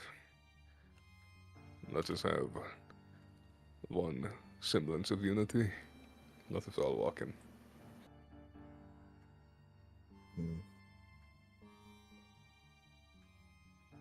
Yes. Did you say walk him? Walk him to, you know. Okay. right in there. I thought so. I wanted to make sure it wasn't lock in. Let's lock in, boys. Yeah. Where are we dropping goes over to the map. We're searching on three. No, you forgot the thing. Patovia on 3. 1, 2, 3. Patovia. Patovia. Ah! Ceremoniously beheads jumps. All right, this is the best thing that could have happened today. We'll all see you off together. And Marth smiles and says, as family.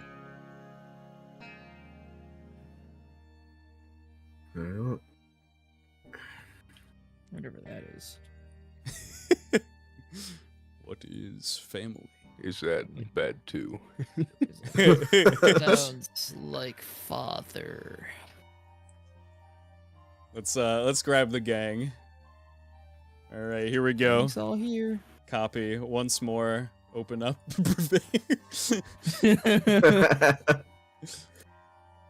Should've just made a smaller map for just the gate. Yeah, For real. literally just gate. A long ass road and a gate. That's all you need. Make sure to save my map just in case. I know autosave is disabled, which is a big set. Wait, do we have the benches in the cafeteria? Yes, you do. No. I put them there. Yay! A He's Decker lying. never forgets. Sometimes. He's lying. I guess we'll never know now. He's off the map. He's off the grid. So, Thames and Lookdown with the easy mission of find the only hot weapon. I'm sure we'll find it. Yeah, I'm sure you'll Easy find it. peasy. You got kind of 3 points on this mission. A, find god weapon, main priority. B, get resources. C, hire mercenaries. Job done. Pivot just has to go to a summit. I just have to negotiate for our lives. Ha ha ha ha. You just have to rub noses. I have a really long nose. I'm good at that. It would be Sounds great like at you're a doing it nose for war. years. He gives the best. Wait, I don't know if I can say that. Huh? Never mind. Hmm? In How loading. much, how much Oh, go ahead. coke could Pivot snort? With this note? That's nice. A lot. You seen the length of that fucker? It's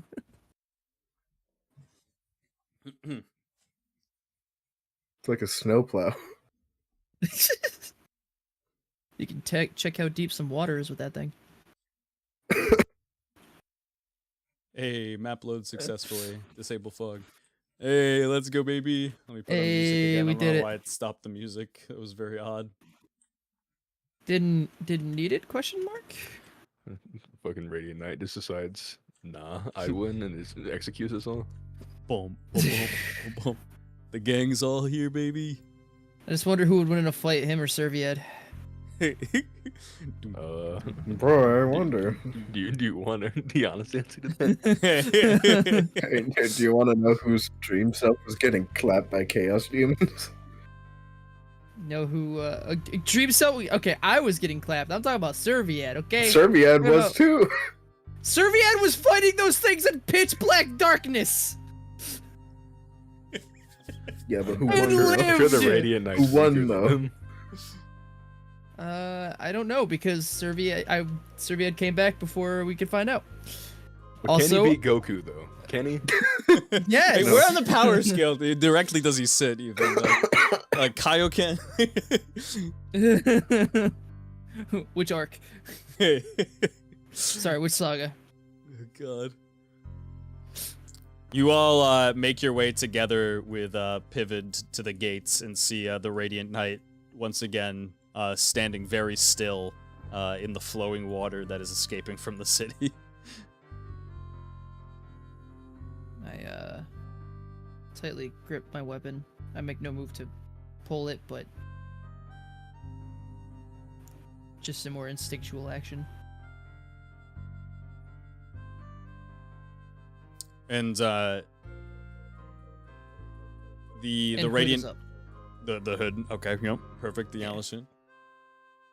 The radiant knight kind of stands and makes his way closer to you, Pivot, and looks at the rest of the party here.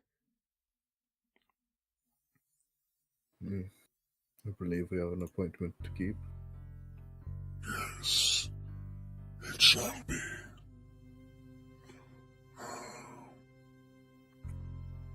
He shall return in due time.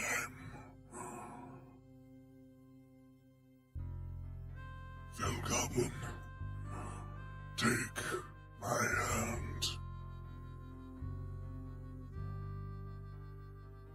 Oh, surely did know that illusion. And he places his hand in the Radiant Knight. And as you place your hand on the Radiant Knight, the Radiant Knight looks over to Marth, giving him one last kind of glare as you both disappear.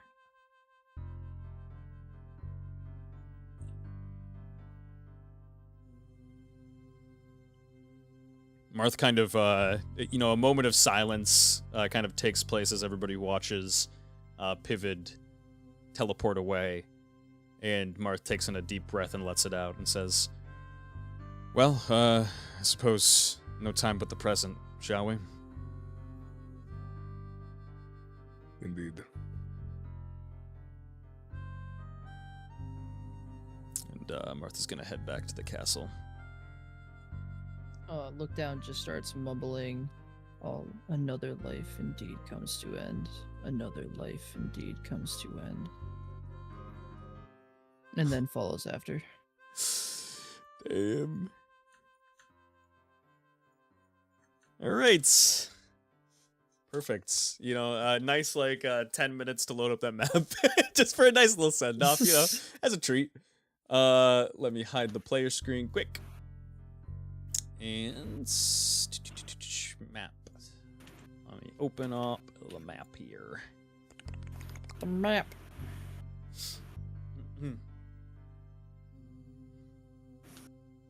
Man, I hate that guy.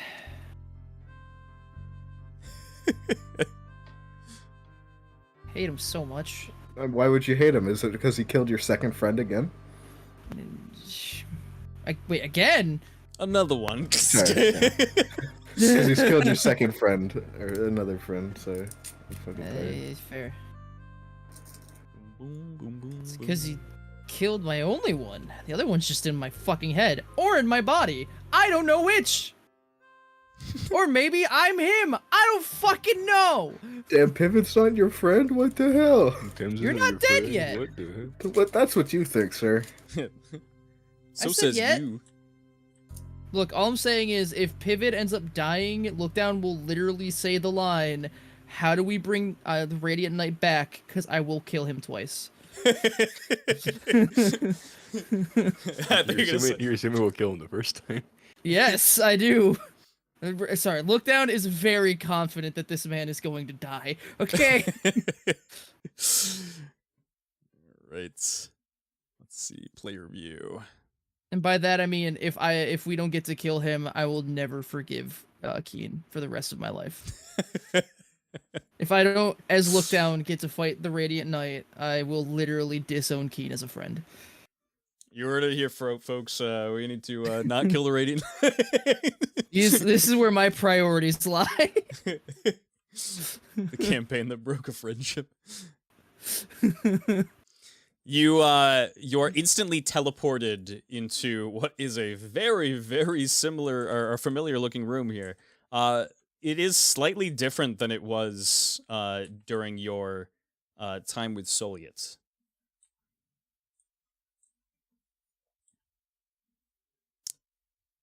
And as you kind of port into the room here, the Radiant Knight looks around to see that not everybody is here. You may make yourself at home here. I will serve as your guide and your protection.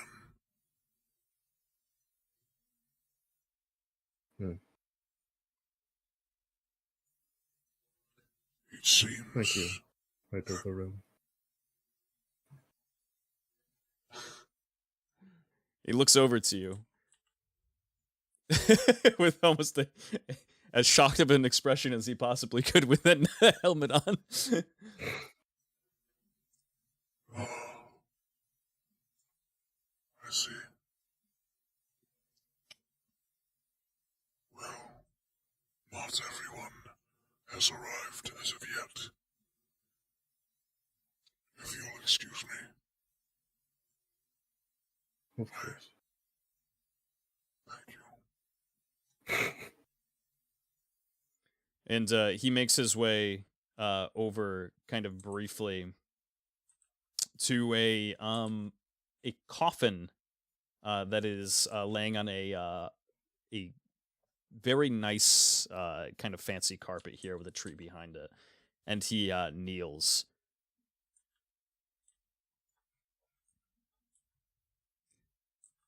What would you like to do, Mr. Pibbid? Oh boy, oh boy. Totally not out of my depth at all. As uncomfortable as humanly possible. Look, all I know is that now apparently I have more in common with the Radiant Knight than I would like to admit. Yeah, so looking around the room, some important notes. What can I see? So you look around the room, give me an observation. 13. Not bad. So yeah, once again, you look around the room. It seems that it is slightly different from your original viewing of this this room entirely. It seems that it hasn't been used in a fair bit of time. You can tell from even just the stepping on the ground. It seems like it has been cleaned recently. However, certain parts of the floor itself seem to be quite dusty. The wood seems a bit older than it did in your illusionary kind of state. Originally, the wood seemed very new, very polished to a certain degree. As you look around the room here, you see the addition of this coffin in the room. You also do see it towards the end of the room here itself. A couple of instruments and quite a few men and women in uniform. They're all wearing a similar uniform to one another, which includes just very a prim and proper dress and vest, and each of them are wearing a blindfold. As you kind of observe these characters in the room, it seems that they are very cautious in the way they move about. Hmm.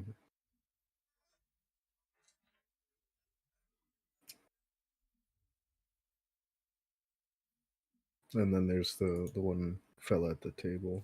Yep. At the center of the table, you see a very well-dressed man with a monocle. He is happily sipping something at the table, and he seems to just be kind of what's the word for it? Aloof. He just it seems very out of his own element here. But very happy nonetheless. You know, I'm gonna go have a chalk with this guy. We're gonna go have a little chatter. Great. You make your way into the room here, step on the carpet, and where would you like to seat yourself, approach? You want to stand? pretty much just gonna stay standing behind this chair.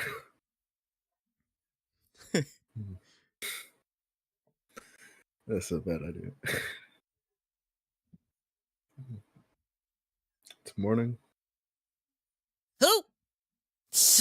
I was not saying that to him. I was questioning it's morning. Yeah, it is. It is indeed morning. No. Good morning, my good sir. I might have the pleasure of making your acquaintance. He very carefully cups this cup or this mug with both hands and takes a big sip of something and puts it back down on the table and he says, Whew. Well, yay, baby. Nothing really hits the spot like sweet tea. Oh. and he kind of like looks around the room and sees that no one else is here very except for a happy fell he's here. goblin. You, I don't believe I've met you before. Most certainly I have not met you. I don't see a lot of fell goblins around these parts. No, sir. This would be my first appearance at the council. Oh, okay. I suppose you're one of them Patovian boys. Indeed. Well, David the Sorcerer, assigned diplomat of Patovia. a pleasure to meet your acquaintance. The name is Lala Lalito, leader of the cabal. He gives you a wink.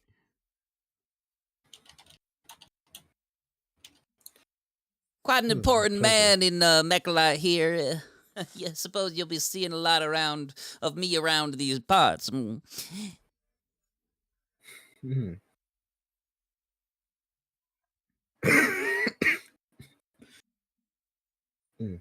You sick there, Forgive buddy? me, I'm not- Shut up. Just kidding. Forgive me, but I'm not the best knowledge of Mechalite affairs. I don't believe I've heard of the Cabal before. No, we're just a small organization of nobles in King's Cove. We take care of quite a few national affairs. You know, most everything does indeed go through us, whether it's commerce, building, and Mechalite. We handle quite a fair bit of matters. My normally I'd be joined by quite a few of my constituents. However, I was the only one to arrive to the events. Probably not much to Lord Eldrin's delights. Hmm. Is it common for so many of the officials to arrive later? Oh, they all like to make their appearances. As for me, I like to get here nice and early. Sample the He kind of goes over to the table. There's like a couple of grapes on a platter, and he pops one into his mouth. the local fame. I suppose I can't fault you for that. Does look quite good. However, it really shouldn't be too much time before anyone else arrives. And as he says this, in through the door walks a very a very stoic looking man who just kind of proceeds into the room, quickly takes a patrol, kind of just a look around as to see who is here. Quickly looks at you, Pivid, and then down this way, just to observe everything. Sees the radiant knight here, and then turns around and walks out.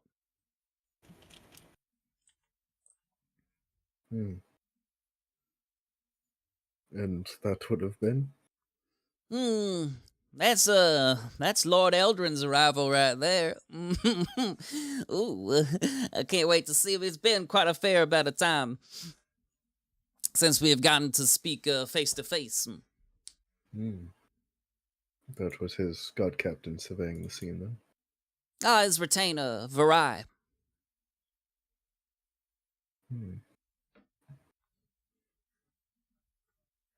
He might come off as a bit of a spoil sport, but he's quite a nice man.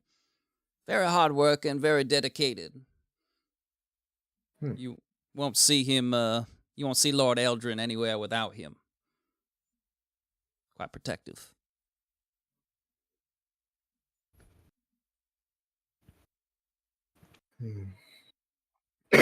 I'm quite protective too. That's why you're not here. We have so much in common. I'm so angry right now.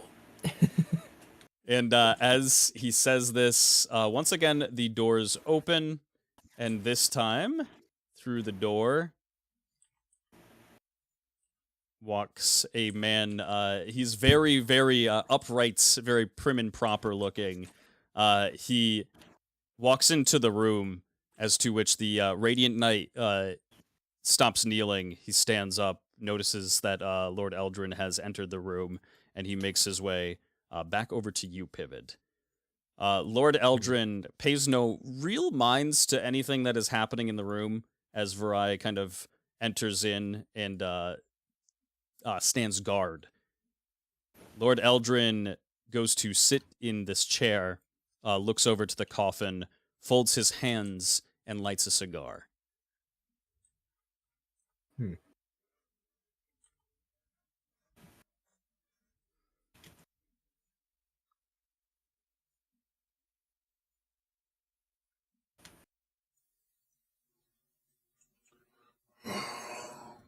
Yes. Well, it seems that everyone has now arrived. My lady has requested that you take the head of the table. And he makes his way over to this head here. As you wish.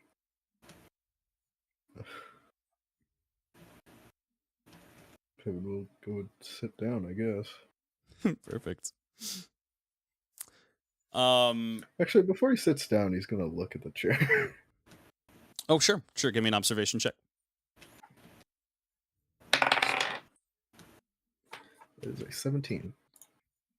Nothing seems out of the ordinary with this chair. It seems as if it is very much so fancier and meant to represent as a symbol of power, as most of the head seats of a table would be. It seems much less comfortable than the rest of the chairs in the room. Yeah. Alright, Pivot will sit down.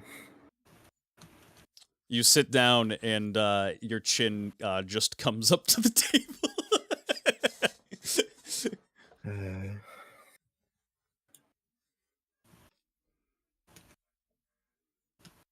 This looks quite funny.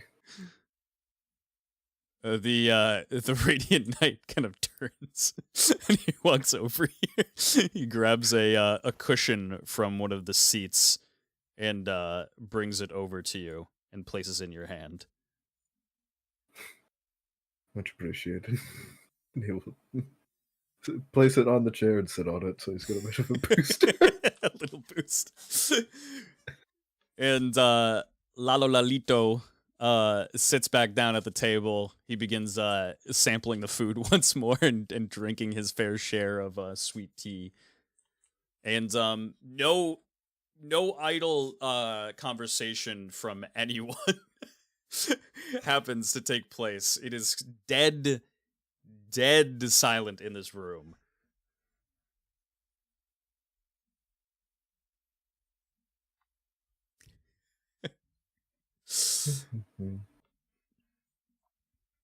Well, we're just waiting for the big cheese, I guess. I ain't certainly saying anything with King Eldrin here. Perfect. You feel after a little bit of time passes, I would say maybe in and around the realm of about 10 minutes, Eldrin finishes up his cigar, and you feel a small need at the inside of your mind pivot. Something similar to the feeling that you had encountered inside Brever when you were being dominated.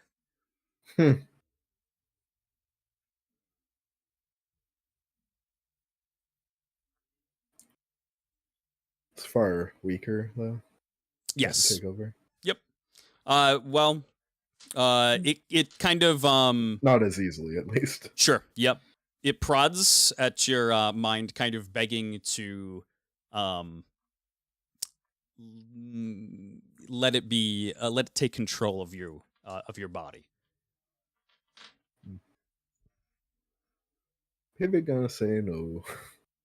Perfect. Roll a divine saving throw. Yep.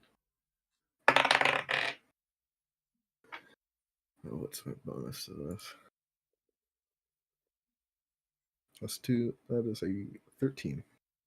Ooh, definitely not bad.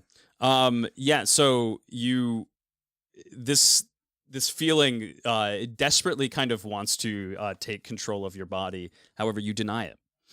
And after a brief moment of time, one of the workers here who is polishing a vase kind of erects themselves from their original kind of slouched over posture and looks directly across the room in a very unnatural state.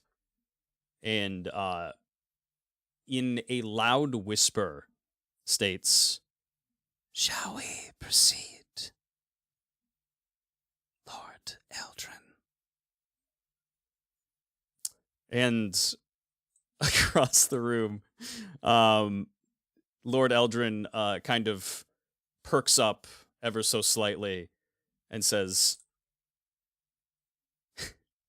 "From across an endless ocean of skies, through the dawn or even the night, a radiance," she cries. "Ah, Niall, how I have longed to speak with you once more, face to..." And he kind of turns and looks at the room, noticing that Niall is not here. I see. Well, He gets up and walks over towards the table. "I suppose everyone is here that is to be here. Well, the courts of the 16th Mines has worked its way down to, I suppose," and he kind of counts everyone in the room, "4. I suppose luxury, company is a luxury these days, more so than a necessity.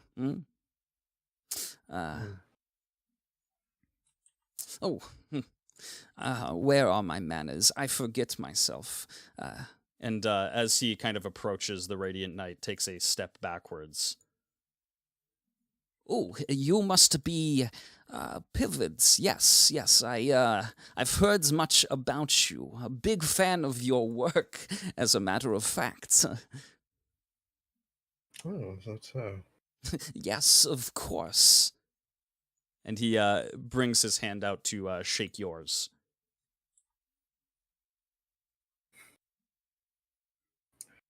Damn me for being polite. He's gonna shake his hand.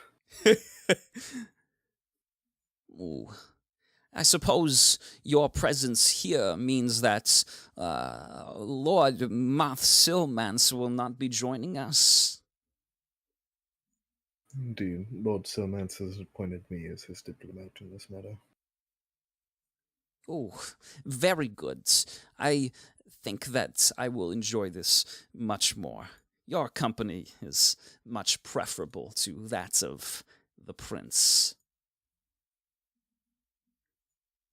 Not much one for bandying words, is he?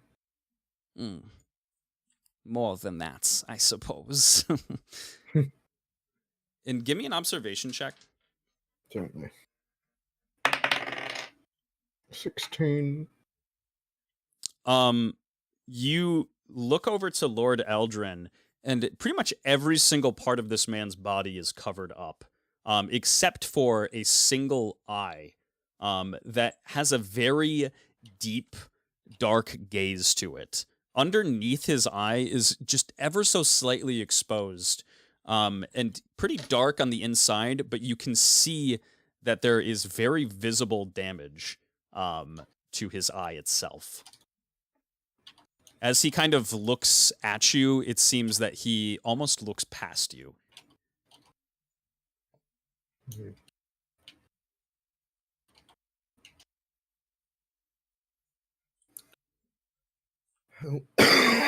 Interesting.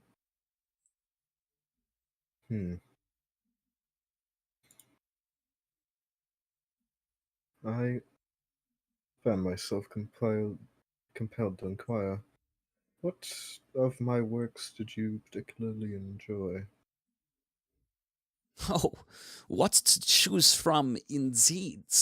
Oh, And as he goes to begin speaking, Lalo says, "Oh there, Lord Eldrin!"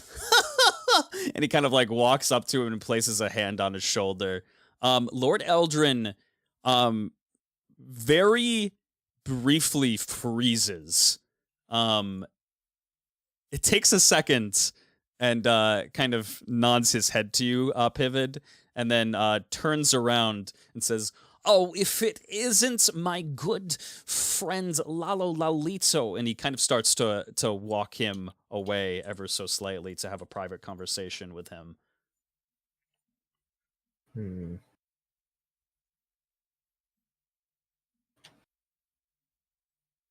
Oh, he's not going to leave this chair, but he's going to do his best to listen. Okay, give me an observation. Oh my god, 24. Oh, okay, perfect. So yeah, you kind of, without being direct, do intently listen in and eavesdrop. And they're not being extremely quiet. Lord Eldrin places his hand on Lalito's shoulder and says, I hope that the provisions I sent you from the Carrier X were to your liking. Oh, it's more than I could ask for, let me tell you. Are you sure that you're okay with it? Yes, of course. A man in such a prestigious position as yourself deserves something befitting. A pleasure to always work with you, Lalo. A treat, so to speak. Your kindness is, well, it's too much. You honor me, my lord. and he pats him on the back, and Lalo Lalito once again goes over and sits down.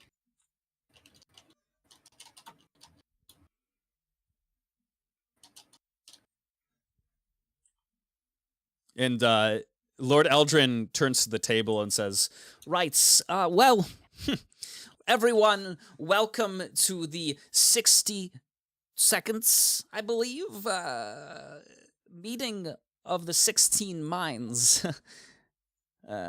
Much less than what it used to be, clearly. Well, where are my manners? Is anybody hungry? I know I am. Long trip from Halignor. And he goes to sit at the table. And as he takes a seat at the table, the servants and attendees all begin bringing trays of food to the table and placing them down for you to sample from.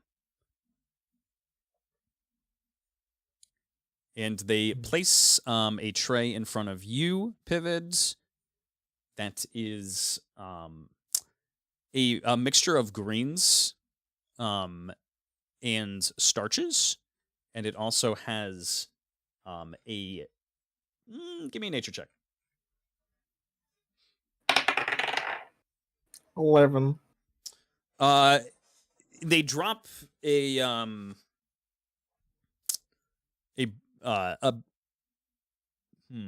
yeah, I suppose we would have known or seen something similar. This is cotrophy. It even though you haven't actually seen or tasted the meat itself, it is very similar to what you could probably say is chicken. It is a delectable dish in Mechalite, and only found in Mechalite.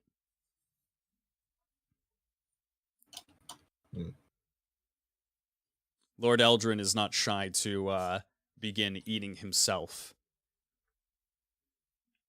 He looks across the table and says, "Roasted cotrophy, a wonderful, delectable dish. Only can find it in Mechalite, yes.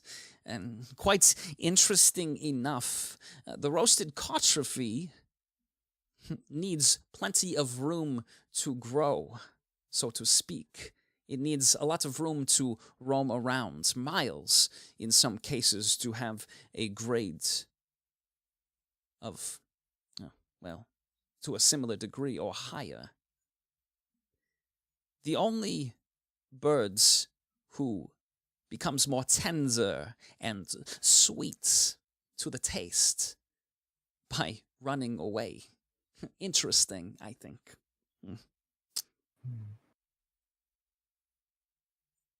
Rather interesting indeed. Most peculiar for most animals.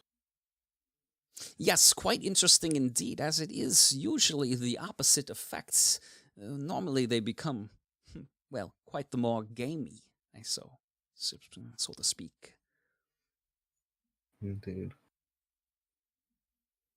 And he goes to take another bite and kind of looks around the room as if something is amiss. He says, "Oh, pardon me.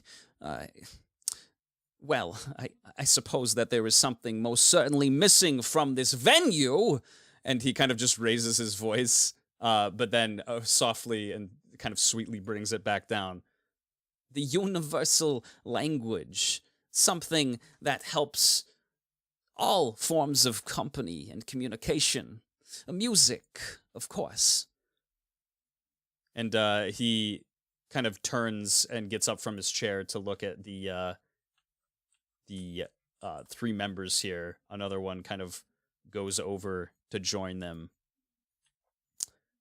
And he says, "Well, I would think that it would be polite to perform for our honored guests, would it not?" And they all make their way to their individual instruments. And he says, "This is the March of the Stumbling Elephants. Enjoy." Turns around.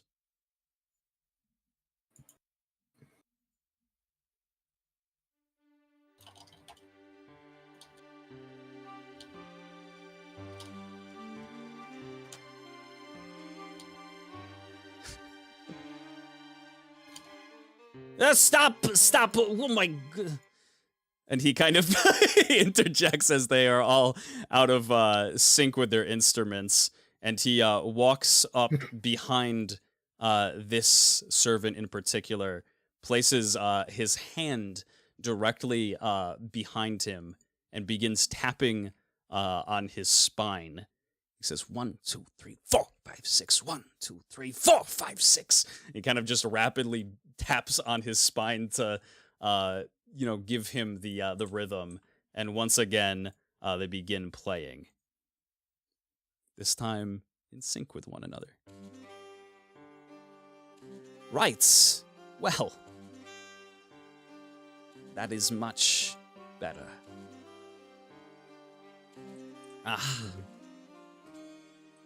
Do you enjoy music yourself, Pivots? I'm known to enjoy a good song from time to time. Unfortunately, it's not too prevalent in that area, particularly at the moment. Well, right you are. I suppose we are in quite a somber time in history. I would not like it to be so. However, we can't avoid the glaring facts, can we? Unfortunately, so.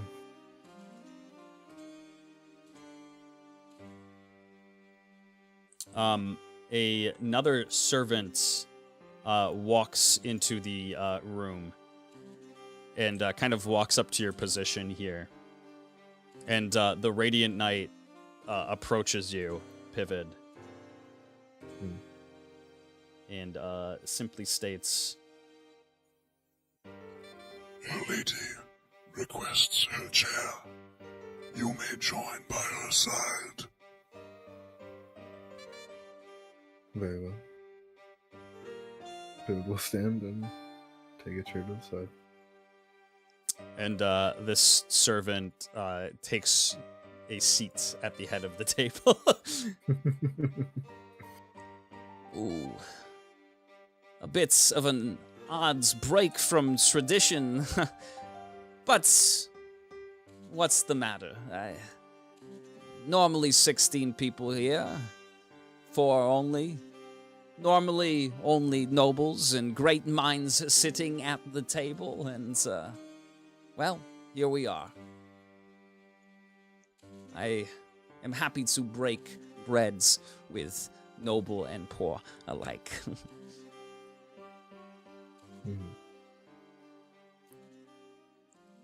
Shall we begin then? Indeed. I would personally like to hear your assessments on how things are going, how relations between our 2 countries have been going.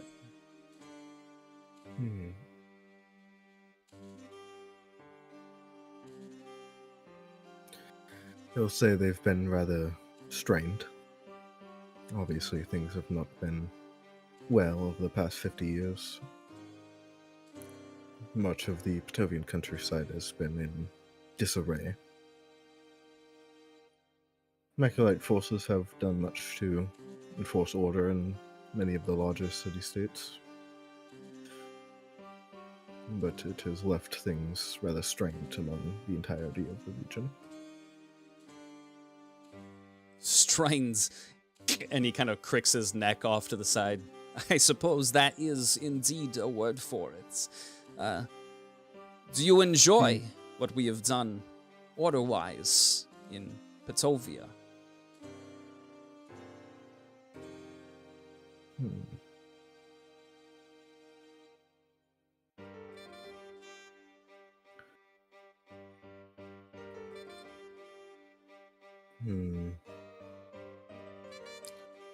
I do believe some matters have been distasteful,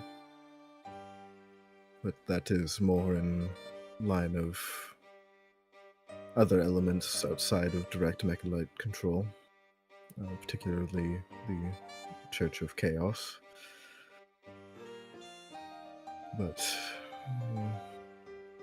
in regions under direct command of Maculaite military officials, it has been run well enough that the people are safe and not being murdered by monsters and banditry. Here, here. Excellent. I have to agree with you. It is nice to see someone appreciates the work of a genius.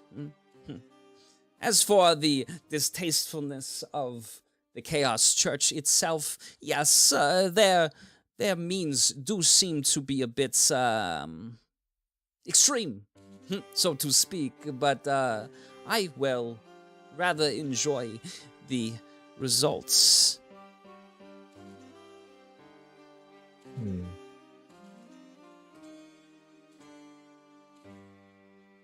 I'm afraid on that matter I must disagree.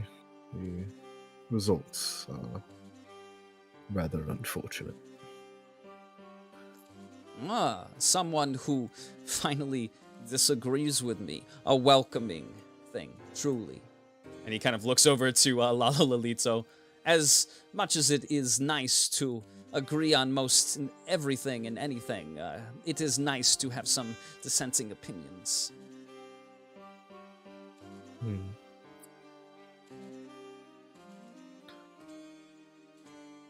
Yes. The loss of nickel life across large parts of Patovia due to the Chaos Church's interference, particularly in regards with their dealings with Soyet the Witch, have been rather upsetting.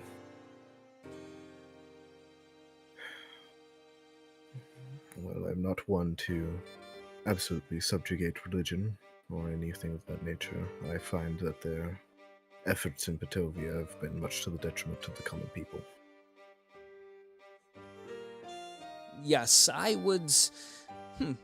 You know, I think you bring up a great point. And he kind of stands up and walks over to one side of the carpet and really kind of seems to be, like, thinking.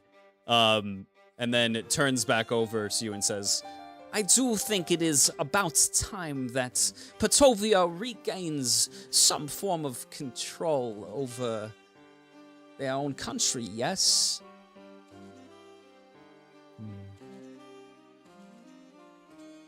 We have been making efforts to restore some order of our own.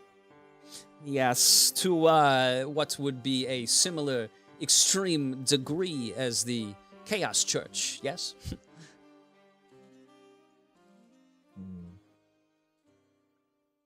Extreme?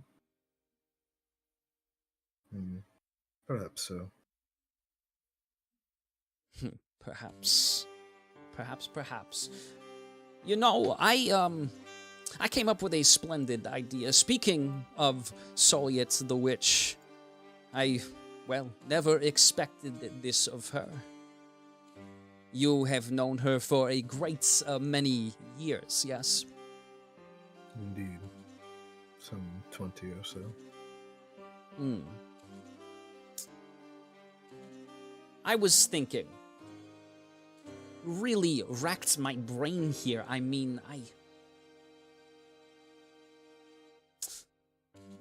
I believe we could work something out with one another in regards to Soyet the Witch.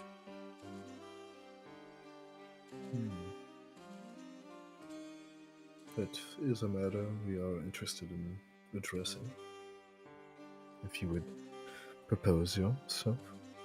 Yes, of course. See, I think that it would be an appropriate measure, like I said, for Patovia to regain some control of their own country, or the semblance of what is left. No hard feelings, of course. The results of a long, well-fought war. I was thinking that perhaps, should you deal with Soyet the Witch, we will very happily hand Bilms over to you. Regain control. Make it your own. You can have it. I don't need it. I never liked the look of Bilms in the first place. You would consider us, of course, just your friendly Mechalite neighbors.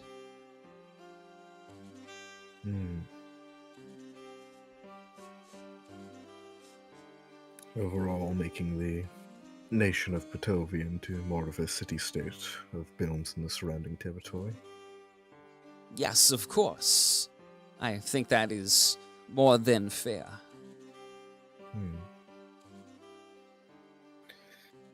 I assume you are aware of Soyet's transformation. Oh, believe you me. She has made it abundantly clear what she wishes to do. And he looks over to the servant sitting at the table. While I fear I may not be the primary targets of her aggression, I fear that eventually she will also come for me. She is quite an unpredictable outlier, and I hate unpredictability.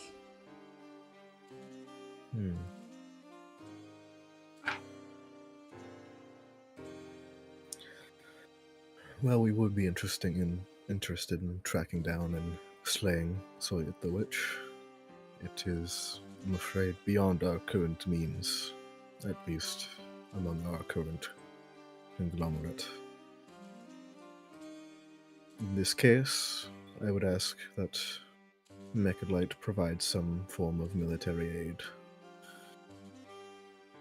Ah. A Interesting. mutual collaboration to see a mutual foe defeated. Yes, well, I suppose that there should be some sort of collaboration. However, from Mechalites, I do not believe it should be from. He looks over once again to the servant sitting at the table. Now, Zul reminds me, Goddess Nial, but I believe that Soliot was one of your kin, yes? The servant nods and speaks. She was. It was an unfortunate partnership. I tried to act as a teacher, mentor in her life, a positive influence. However, despite all my efforts, it never took. I suppose part of the responsibility for Soliot's actions and aggressions lie with me. Well, well, there you have it. However, they also lie with you.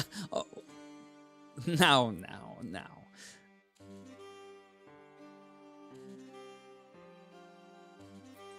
And he goes to sit back in his chair. You wish for what out of us, fell goblin?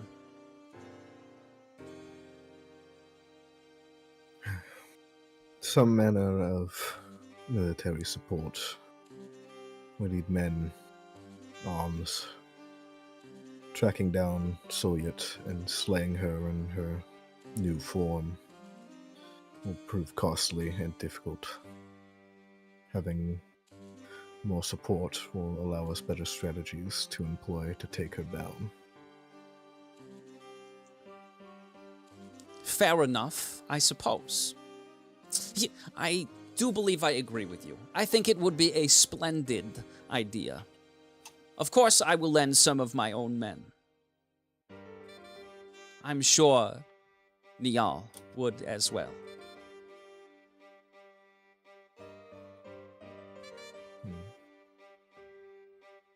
Roughly company-sized element would do. I can give you quite a fair share. You point me in a direction, tell me where you wish to have them sent, and we will be on our merry way. I will add the stipulation, however, that this whole conflict we have with one another simply comes to a delightful end. No? Why fight over resources? Why fight over times long past 50 years ago when we simply could break bread with one another? A fruitful long-term relationship.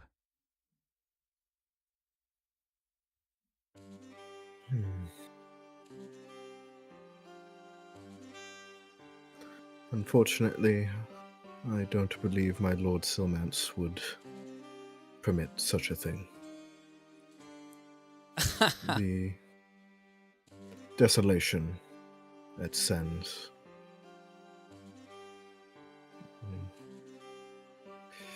It made most matters of reconciliation a far-gone hope in his mind, I feel. stuck in his ways, like always. Never was one to quite forget and forgive. That's a shame.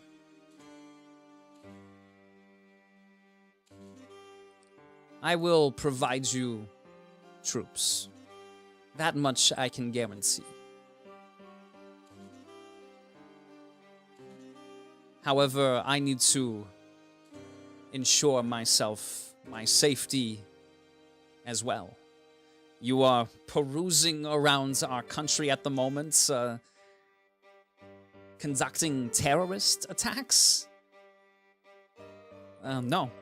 I simply would not feel safe giving you my lion's share of troops. I find that more than fair, Lord Elgin. That is why I asked for merely a company-sized element. Surely. 100 to 150 or so men would be more than enough. That sounds agreeable to me. Lady Niall, I would expect you to provide the same, yes? And Niall... Niall is going to...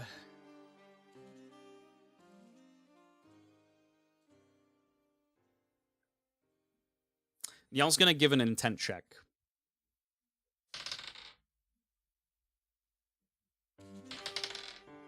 I forgot I could do that. I should have been doing that. Oh well. Not that I could have read much about this guy. It was so compelling. How could you stop to do an intent check? She kind of observes him as intently as possible and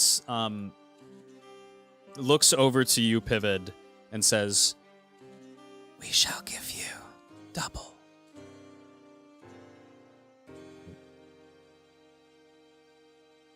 All generosity is most appreciated, Lady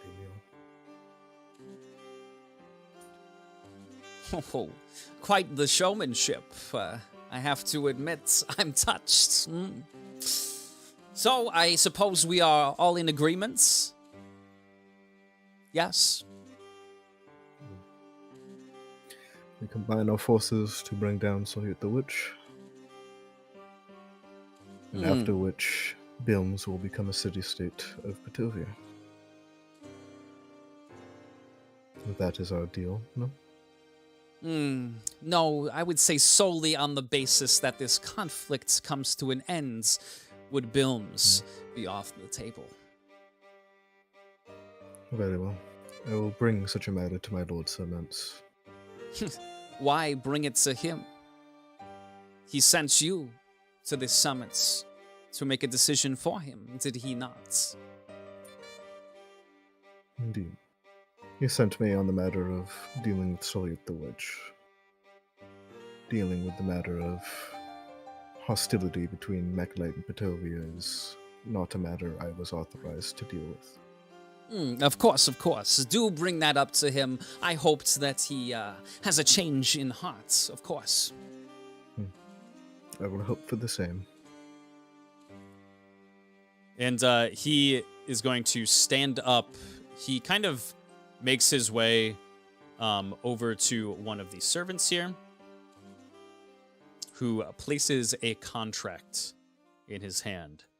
And he leans over to the table here, pulls off one of his gloves, makes a small prick in his finger, and places his thumb on the document. Bound in blood. We wouldn't want anybody going back on their words, now would we? Indeed. And he slides it over to you. You will not mind if I read the contract? Oh, please, of course not. And Pivot will read the contract.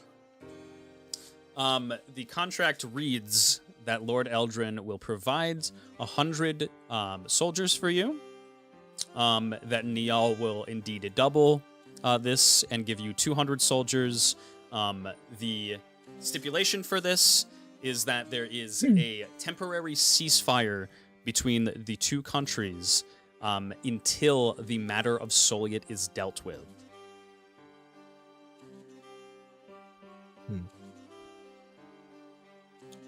And it states, obviously in clear words, that your involvement in dealing with Soliet is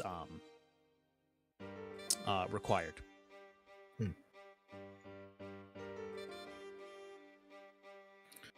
Now, there's one matter I must raise with this.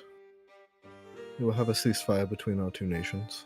But Yes, of to hunt down course. Soyet the Witch, you will need some method of moving around within Mechlite borders, as that is where she has taken to marauding at this time. I assume under the ceasefire we will be free to move around in their territory.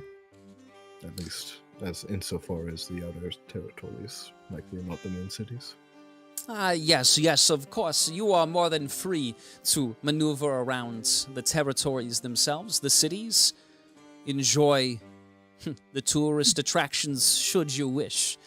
You have as much free leisurely time as you need, so to speak, as long as Soliet is dealt with, and as long as you uphold your end of the deal, that no violence is taking place on our grounds. I would also like the castle to go. Unsightly. The people, they don't need to see that. I understand. I find these terms agreeable. And he pricks his finger and signs the contract. Excellent. And lastly, for the splendid and beautiful, radiant Niall, O goddess of order. And he slides it over to her, and the servant pricks their finger, and out of it drips a golden blood onto the sheet. Excellent. Making great strides, I think we really are. This summit has been quite the success. Would you not agree, Lalo? Huh, well, I say so. It seems like y'all get along just fine. Splendid. Splendid. And he reaches out his, he puts his glove back on, reaches his hand out to you. Yeah, Pivot will quickly heal so he's not going to bleed all over the dude's hand. And then shake his hand. Perfect. He leans into you and says, Do make sure that you speak to Lord Silmans on that matter. He will hear it directly from me. I will brook no compromise on the matter. Splendid. he takes a step back and looks over to the group here. Says, I was going to call out to them, but they are all blind and deaf. If you'll excuse me.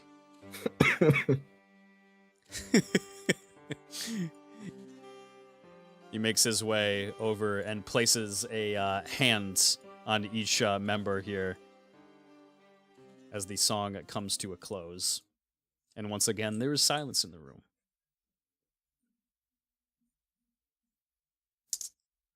This food is quite cold now. I did get my fair fill of things. I must bid you all adieu. Thank you for your cooperation in the 62nd annual meeting. Many more to come, I hope.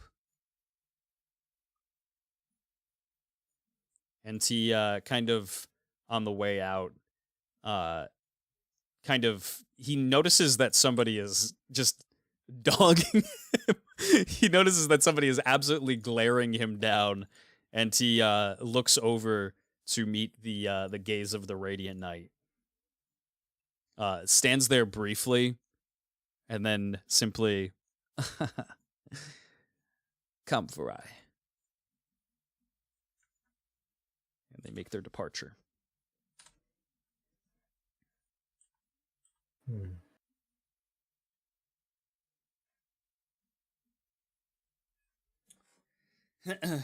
As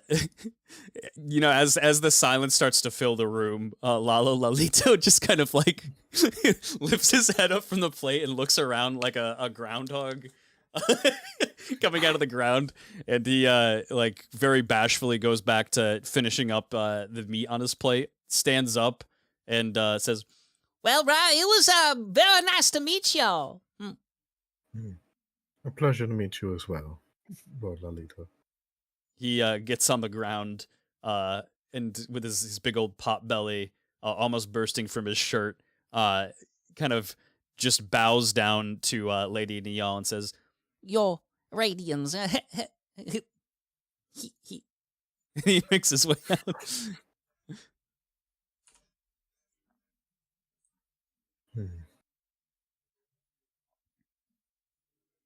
The servant kind of loosens up from its very uptight positioning and kind of almost flops onto the table in exasperation.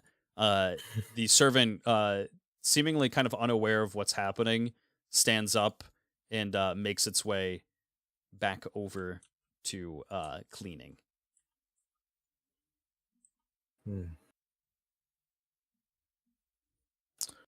Well, I suppose my role here is finished then. The Radiant Knight looks over to you.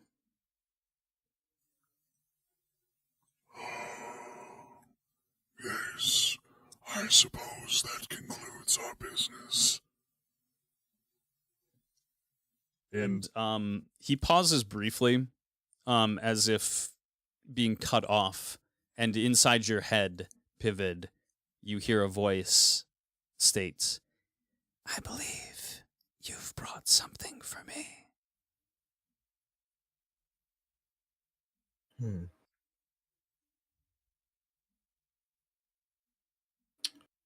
I'm afraid I'm not quite sure what you're referring to at the moment. Perhaps unaware. However, you did yourself take it from Marth Silmance's pocket.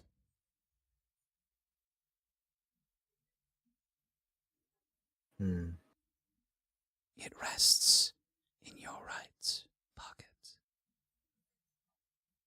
Pivid's gonna check his pocket. you reach into your pockets, and you take out a small blue stone.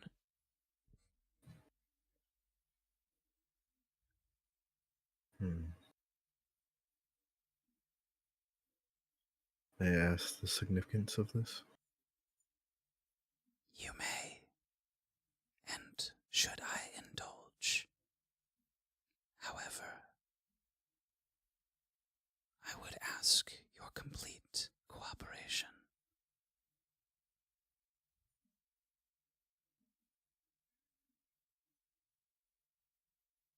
Sorry, you're gonna have to say that again. It cut you off the No, start. no problem.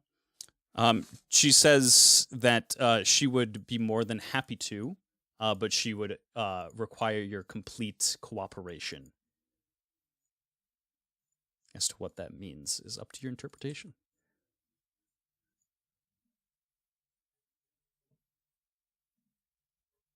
I'm afraid I cannot offer my complete cooperation.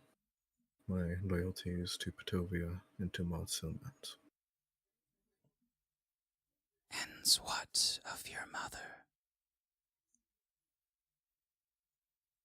Where does your devotion to her lie?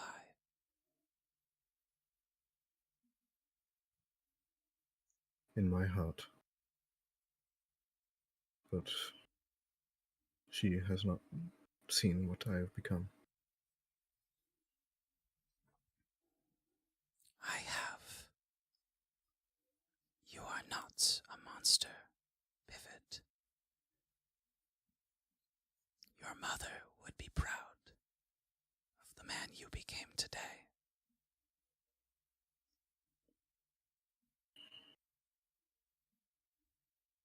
Perhaps. But if I am to live to that image of the man others believe me to be, the one I wish to be, then I must put my loyalties first.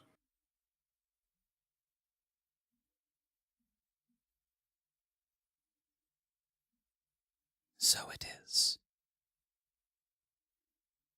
However, I cannot allow you to leave with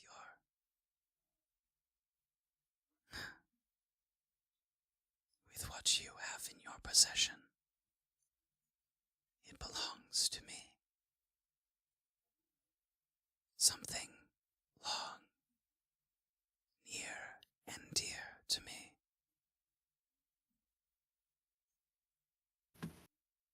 Hmm.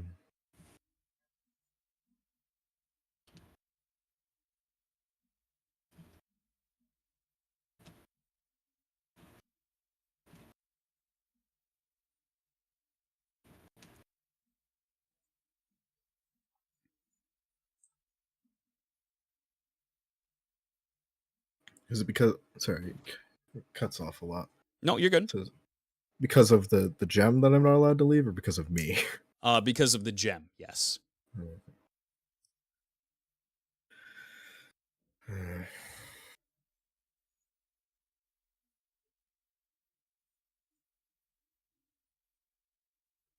There were two that were originally upon the doll, right?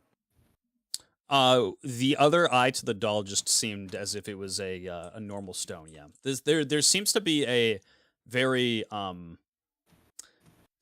I suppose when you first saw it connected to the doll and it dropped from Marth's pocket, you saw that it had a very, very dimly lit radiance to it.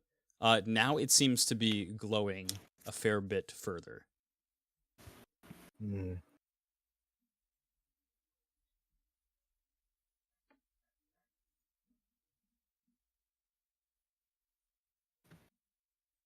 If I were to turn the stone over to you, or to the Radiant Knight, I would be permitted to exit. You have my word on the matter.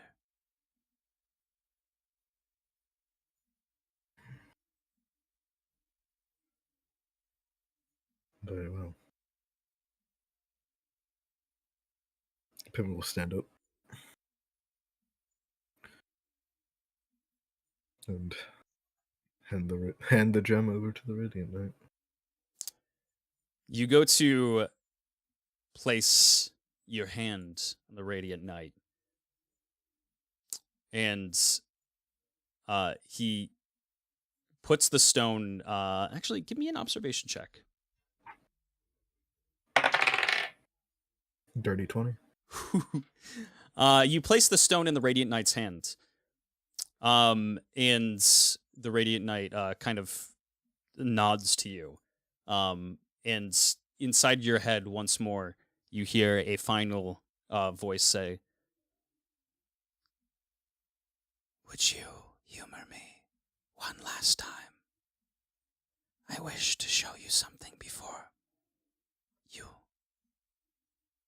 rejoin your company.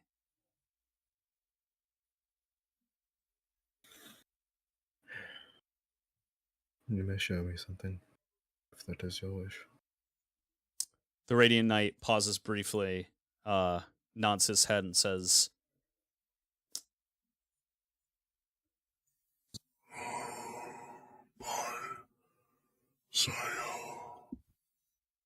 he grabs a hold of your hands, and he teleports you away.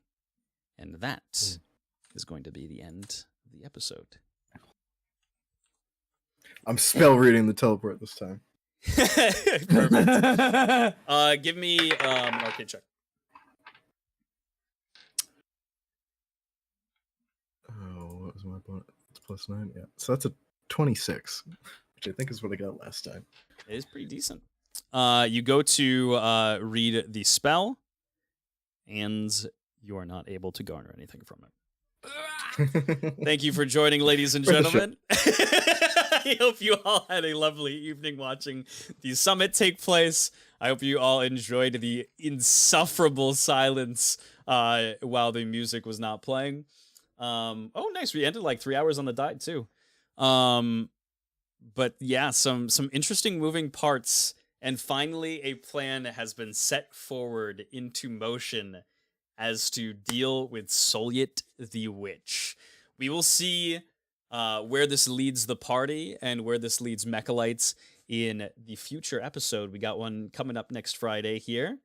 And yeah, in the meantime, I hope you all have a lovely evening. Enjoy the kind of suspense in the meantime. Thank you for watching my Dungeoneers. Like I said, we now have memberships on the channel. We reached our partnership with YouTube once more. So if you would like to be a Maxwell enjoyer, a Balor's Chosen, or what was the other one? I think it was a Val Rissler or something along the lines. Make sure to check out our membership options. They all come with their own small or certain small or large individual perks that I kind of customized myself. We'll also have custom badges coming in. We have custom emotes that you can kind of see in the chat. You got the look down, pivot, Thames, and Alice emotes. So if you are in the need for some awesome emotes, make sure to check them out.